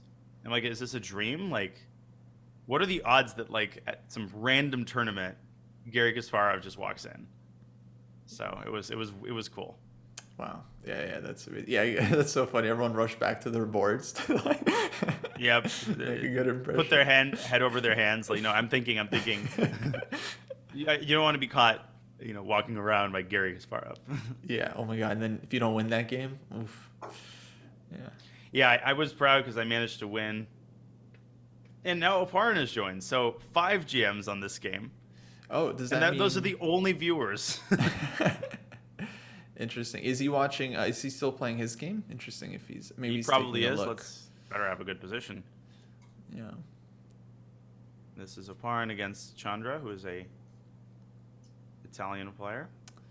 So Akshat playing white here. So Oparin actually he went for a pretty aggressive setup here as black with this h6 g5. So that's kind of showing his intentions to play for a win. When you see this in the Italian, black is playing for a win. Yeah. I never understand these positions for either side, but when I have them for either side, I'm worse with both sides. This idea is very annoying, by the way. Bishop b3, and then knight c4 to e3, potentially to f5. Of course, the main drawback of putting the pawn on g5. Yeah. So d5, stopping that. Mm-hmm. Yeah, it feels like black has to be very active to justify this. Now a6. Oh, and maybe bishop a4. Yeah, looks unpleasant for black. I mean, white hasn't played h3, so there's like no hook. e5. Wow. Very committal move, weakening the c5 square, but even if white occupies it, it doesn't necessarily impact all that much. Mm-hmm. So, let's see.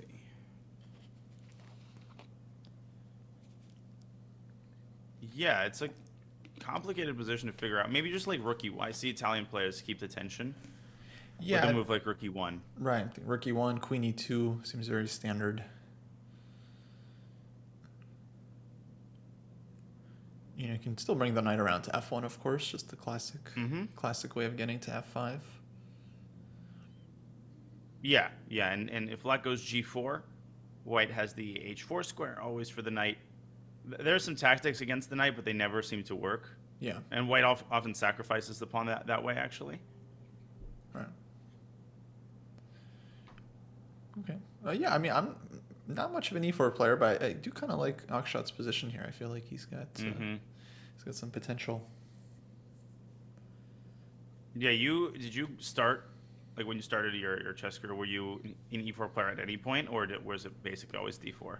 Yeah, I pretty much played e4 until I was like 1800, and then I started like learning theory for the first time, and then I switched to d4 kind of as I was doing that, mainly from Jacobian's influence because he was a d4 player, and then yeah, I just played d4 from then for the most part.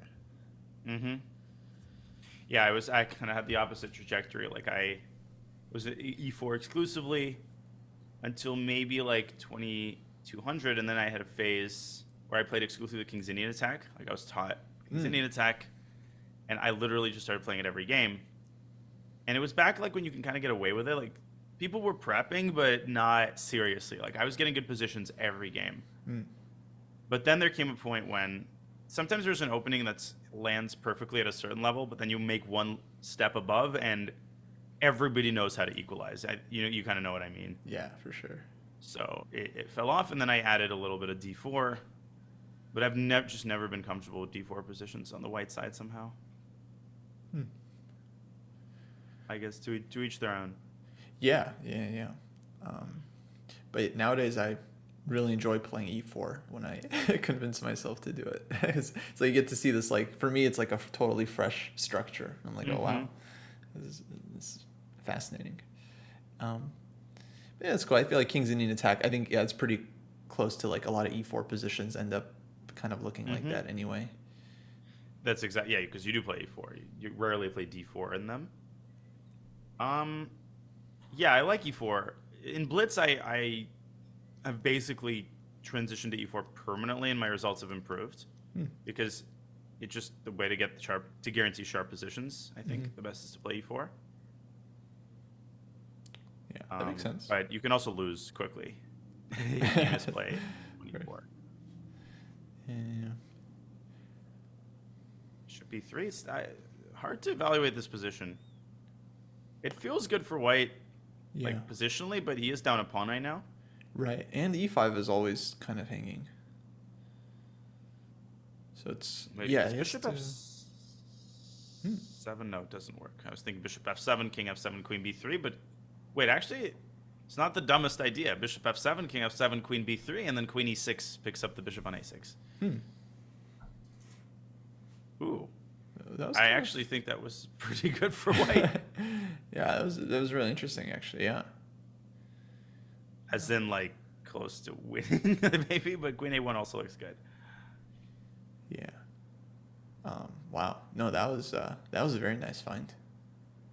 It's just like always the deflection sacrifices, I think, are easy to miss. Yeah. And anytime you drive the king out like that, you have to look very doggedly to see if you can spot something. Yeah, no, I'm sure he could have seen it, but yeah, he must have just not looked at it at all. Like,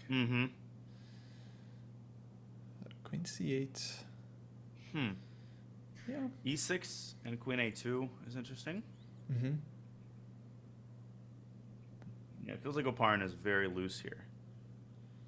Yeah.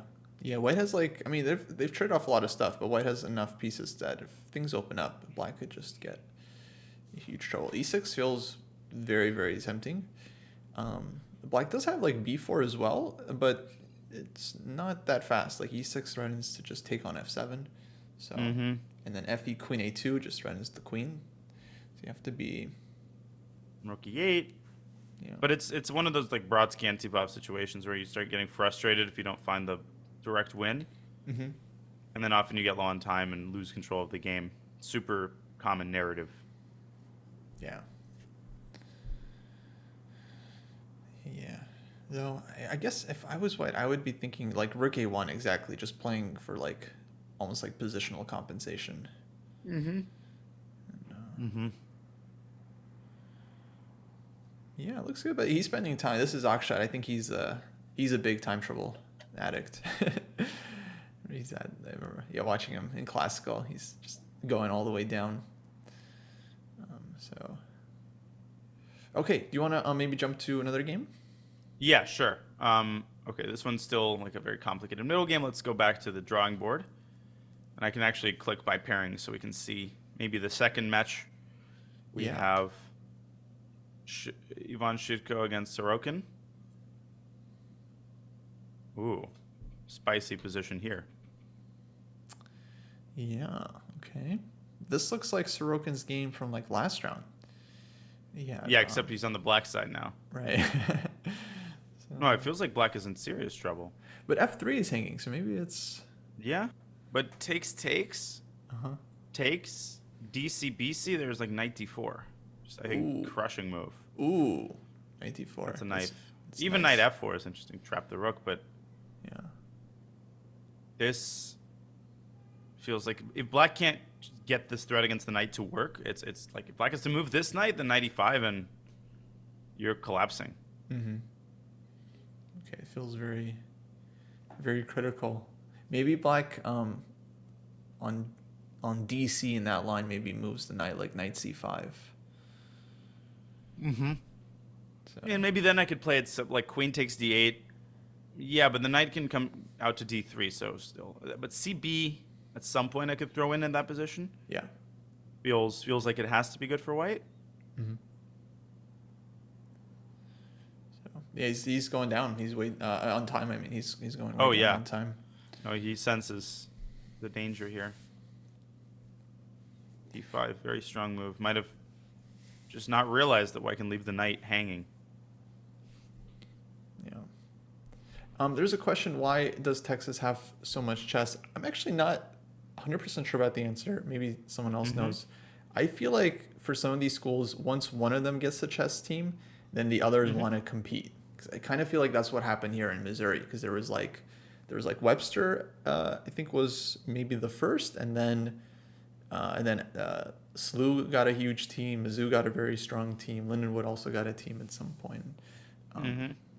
But yeah, I'm not sure exactly what happened in Texas, but they have multiple strong teams. When you were there, what was the relationship like between the schools? Was it like rivalry? Was it just like Stanford Berkeley situation, or were people collaborating? No, I mean, I wouldn't say we were like friends, but for us, like Lindenwood, we definitely had a weaker team compared to like Webster, which at one point had like Wesley So, Ray Robson, Laquan Lee. Yeah. Hard to like beat. Super gems. Yeah, our team, we had basically at our strongest point, like maybe 2 IMs on board 1 and 2, and then FM or something. So we were always just kind of like the weaker little cousin of the other schools. Live in the shadows. Yeah. I think one year we upset Webster in like the U.S. Amateur Team North. Whoa. We just got like lucky on some boards, and we won or drew that match, and we were like so pumped. That must have felt freaking amazing. Yeah, for sure. Yeah, I mean, chess upsets already feel good, but when it's on a team, yeah, it's just like 4x. Beating a higher rated player is the best feeling in the world. Mm-hmm. Absolutely. So I miss feeling that. Yes. Unfortunately, you get high rated. Yeah, you don't get that opportunity very often. Yeah, and when I'm playing like a 2660, I'm like, okay, there's beating that person. He's lost one game the last 6 years. Let's see. Especially if I'm black. Yeah. People are just ridiculously solid now. I mean, GMs are always very solid, but there used to be a time where, especially with white, you could, if you prepared well, you could really get, oftentimes, even a winning position out of the opening. Mm-hmm. even at the top level, and now it's possible to do that, but it occurs much more rarely. Yeah. But you do see it occasionally. But people have really like expanded the repertoires. Like average Grandmaster 2600, I think, like back in the day used to maybe play like 1 or 2 systems for a while, and now it's like so many players, they just play everything essentially. Everything. And it's impossible. I don't remember the last time I predicted an opening. Wow. Yeah. Like even at a lower level, like some of my students who are like in the 2000s, 2200, like some of the opponents just, they don't have an opening. They just play everything. And they play like a new opening every tournament, and it's unheard of for people under like, okay, some GMs, they were always like that, but it was super rare. Yeah. Now it's much more common even among like master level players. Yeah, definitely. I think people, they just like, they pick up like the short and sweet repertoire on Chessable, and blast through it, and then wow, knight c2, nice move. That is fireworks, but I feel like bishop g4 might sidestep the nastiness. He's trying to get the knight around to d4, like that's the positional component to it. Yeah. It's also low on time. I mean, this really feels like it could go into the toilet at any moment, but he's holding on. Okay, let's see how Akshat is doing. Ooh, f4. Ooh, I feel like this game might be like ending pretty soon. This looks very dangerous. Wow, f4 is super strong. Oh man. I love this move because no matter how black takes the f-file, the result is the same. And even if black doesn't take, the result's the same. Yeah. The only move to like is g4 to keep, but that's such a sad move to Then play. e6 maybe. And you might have to go e6, rook takes c6 there. Because fe6, there's f5 just smashing through the gates easily. Oof. Yeah, this bishop on a6 is just so so passive. Yeah. Yeah, and the other bishop isn't exactly, moving any mountains either. Right. Let's see what Oparin has cooked up here. Maybe rook e6, rook f3, rook e6. Oh, there we go. Okay, a little Petrosian style. Mm-hmm. He's going to be better in like 3 moves. Right. So, My instinct is not to take that rook. yeah. Petrosian would play this move and like offer a draw, and he'd be like, I'm going to lose this, so let's take it. Yeah, maybe like queen f1? Yeah, that's what I have my eyes on too. Queen d7.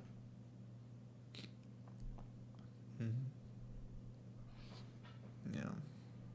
So somehow it suddenly doesn't feel like as overwhelming as it did 2 moves ago. That's what happens when you take away the main piece. When you take away like in this case, the light skirt bishop. Yeah. Yeah, very Not nice quite offer. as- Right. Yeah. 1 minute, by the way, for Akshat, so this could go either way. Yeah. Yeah, this is very, very sharp. How about queen a2? Just trying to trade queens if possible. Mm-hmm. Then, well, rook takes e5 there has to be calculated. But I agree, rook f7 should be pretty good. So let's say queen a2, bishop b7. Yeah. Maybe bishop e6 Yeah, pawn takes. takes. And then bishop d5 at some point. Or Gotcha. queen Yeah, it looks d7, solid yeah. for black. Yeah, bishop goes to d5. Extremely. The light squares also become weak. 30 seconds. And I mean, Akshat is just a time pressure junkie. Obviously, every game he has like 5 seconds, even in classical chess. Right. Like, literally every game. Yeah, he loves that. He loves that adrenaline to make that move on those seconds. Those last seconds. Yeah. Well, the good news is that he's very, very fast.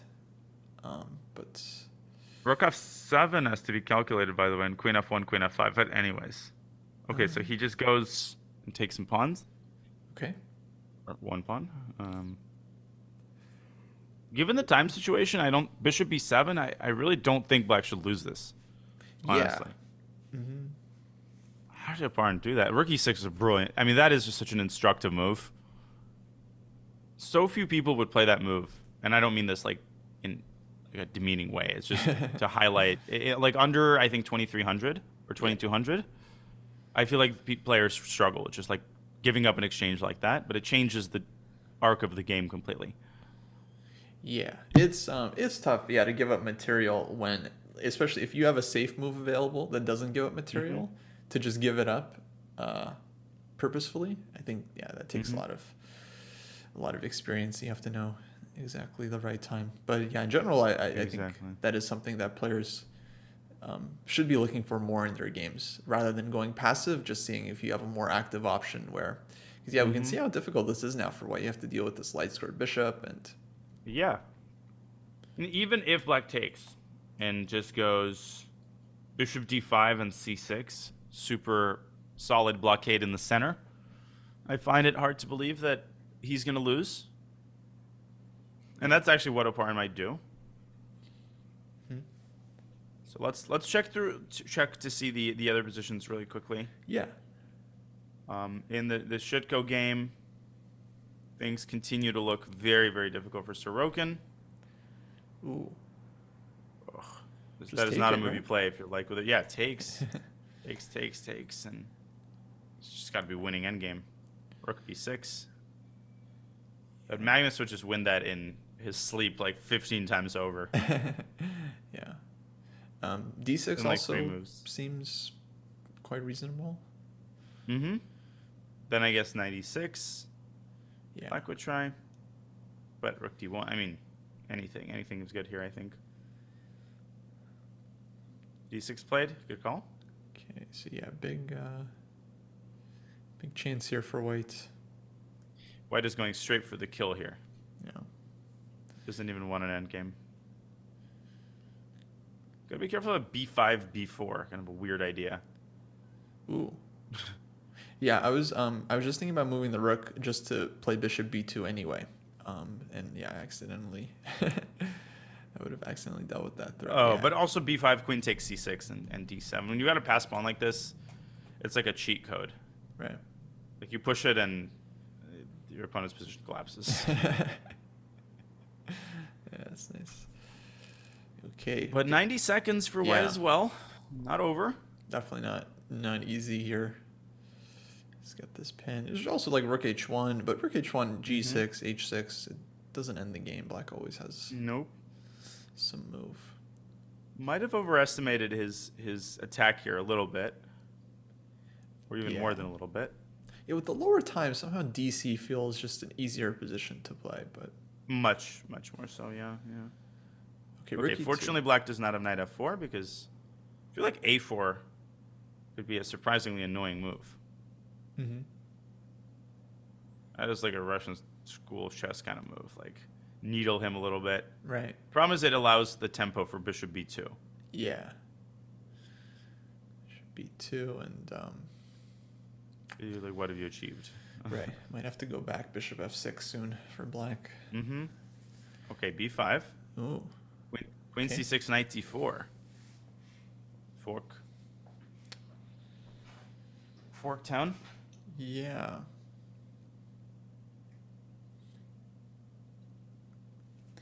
Okay, but queen can move somewhere. But that's a good move. Yeah, just breaking the pin, getting knight d4 next. Mm-hmm. Where to go? Maybe takes, yeah, and something to c5. All right, very practical. Very practical. Now queen f3 is threatened, so maybe play pawn to f3 and everything seems to be nicely protected. b4, bishop b2. White should win this game, but obviously tons of uncertainty with the time pressure. Still, yeah, but f3 looks very, very solid. I like that a lot. That's hard for black. Rook g6 and bishop f4. In bullet, I would go rook g6, just not without thinking. f6. Ooh. This also makes sense. How do you defend this pawn again? I assume there would be like some magic. I keep thinking like, oh, d7 should work. So no, there's no throw d7. it in there. I think queen d5 might be forced. Yeah. Takes the queen, takes the pawn. White is still definitely much better there. Right. Although black can play b4, bishop b2, rook d6, rook e5, bishop f6, rook f5. I think white keeps the extra pawn. Or even immediate rook e5. Yeah. Okay, nice. Still looks pretty winning for white. The other game, we have an end game where, oh, this is a very good outcome for white because he can't lose anymore. Yeah. So Akshat, okay, Can he win? yeah, he did well to basically reduce his risk to pretty much zero. So good for him. Oh, yeah, definitely. But I don't know if you can win this, though. yeah, can you win? Seems. I think it's unlikely. Bishop b6, just... Okay, looks like, yeah, they're done. Okay, so let me see the live results here. This is a draw. Oh, so Talia's already won her game here on board 4. So St. Louis University is up a point. This game probably a draw. Okay. How about Antipov against Stavrula? What's going on there? Sure. Yeah, let's check this out. I think Akshat is playing with some fire here, but... Oh. All right, yeah, no, but we haven't seen the Stavrula game just yet. Okay, so this is an endgame where Stavrula is she up a pawn? Yes, she is up a pawn. Rook c3? Wait, what does white do against rook c3? I don't quite get how you defend that. I mean, rook e2 is just sad. Yeah, I don't know, but this is kind of like almost a must-win game for Antipov just because of the team situation. Stu is already up a point. If he wins this, I will be absolutely shocked. Yeah, that would be taking it to another level. I mean, this rook on f4 is so restricted by the combined forces of these pawns that I don't see this happening at all. Yeah, this just looks terrible for white. Another pawn is lost. Okay. Oh, I see what he's going for. Very devilish. But even there, like, black can move the bishop and yeah, just one move, give right? the king some oxygen. Yeah.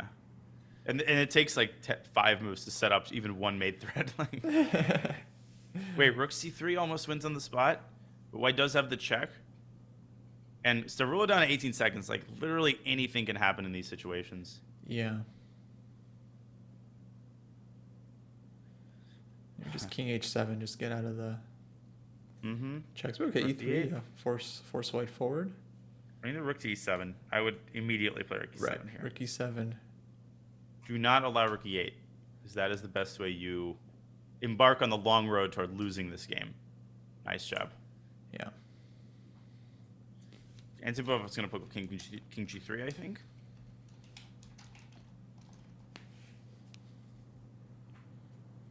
Or, yeah.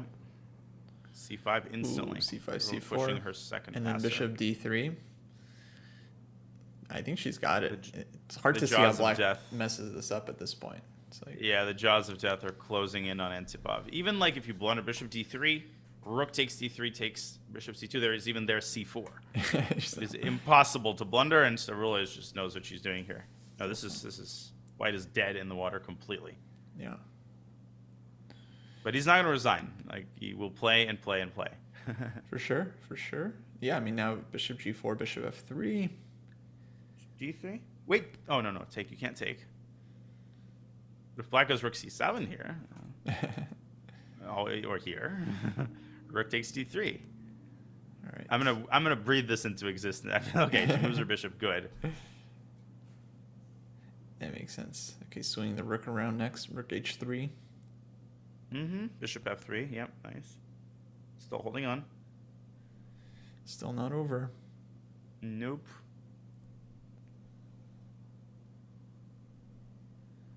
Okay, good. Very wise decision. Just take another pawn.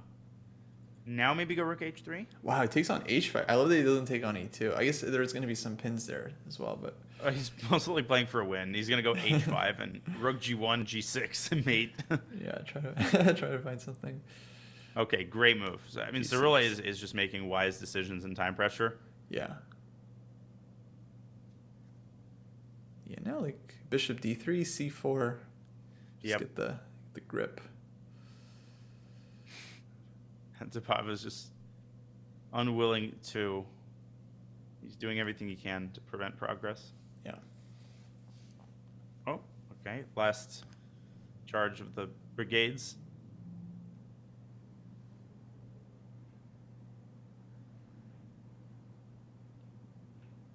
Yeah, c4. Coming next, I think. Mm-hmm.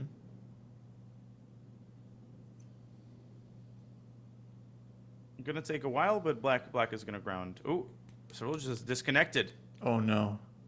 Oh my god, are you kidding me? Oh, that's a nightmare. That is. Oh, no. She reconnected. No, there's a flag. Oh, dude. Oh, Are you kidding me? That is just. That is brutality right there. Yeah, I saw that like... green light go out, and I was like, yeah, that is just like I will destroy every object in my room. Like, yeah, that's like smash your computer. It's like not her fault at all. Like she didn't blunder anything. Oh my god. Oh my gosh. No, she was like, it was incredibly smooth conversion. Yeah. But Akshat has won the pawn. He's made laborious progress. And he is going to win this game, I think, unless he disconnects. Jeez. But you think he's actually close to winning here? King b6, rook f6. Yeah, I think it's winning. Wow. Or even rook f6 right away. Because he's been on 10 seconds for like the last 8 minutes. For 10 minutes. It's like, jeez. But some players are just obsessed with that like the rush of just having to move. Yeah. Rook g5. I think he can get down to business here. Oh, there's a drawn board 3. So basically it's an even match, and it all comes down to this game. So St. Louis University can still win. They definitely deserve to win. Is it honestly should have been 2.5 half in their favor at this point. But Akshat is dragging his feet. He had several ways to win immediately. All you have to do is take c6 and then give up your rook for b5. But now it's harder to achieve it because the bishop has gotten onto the right square. Oh, so black's gonna go like king c4, right? Yeah. Huh. No, Akshat might have messed this up. Oh, I see what you're saying. Now rook f6, black just takes on d4, and yeah, you can't. Yeah, exactly. Can't take. Shoot. Wow. Oh, dang. That disconnection. Because even if she would have drawn that, it would have been enough. That would have been enough. Yeah. Wow. Incredible. That is, that is unfortunate. Yeah, Akshat at this point is in repetition territory. Yeah, clearly wants to win so bad, but page 1, the bishop is enough squares, so he's not making any progress at all.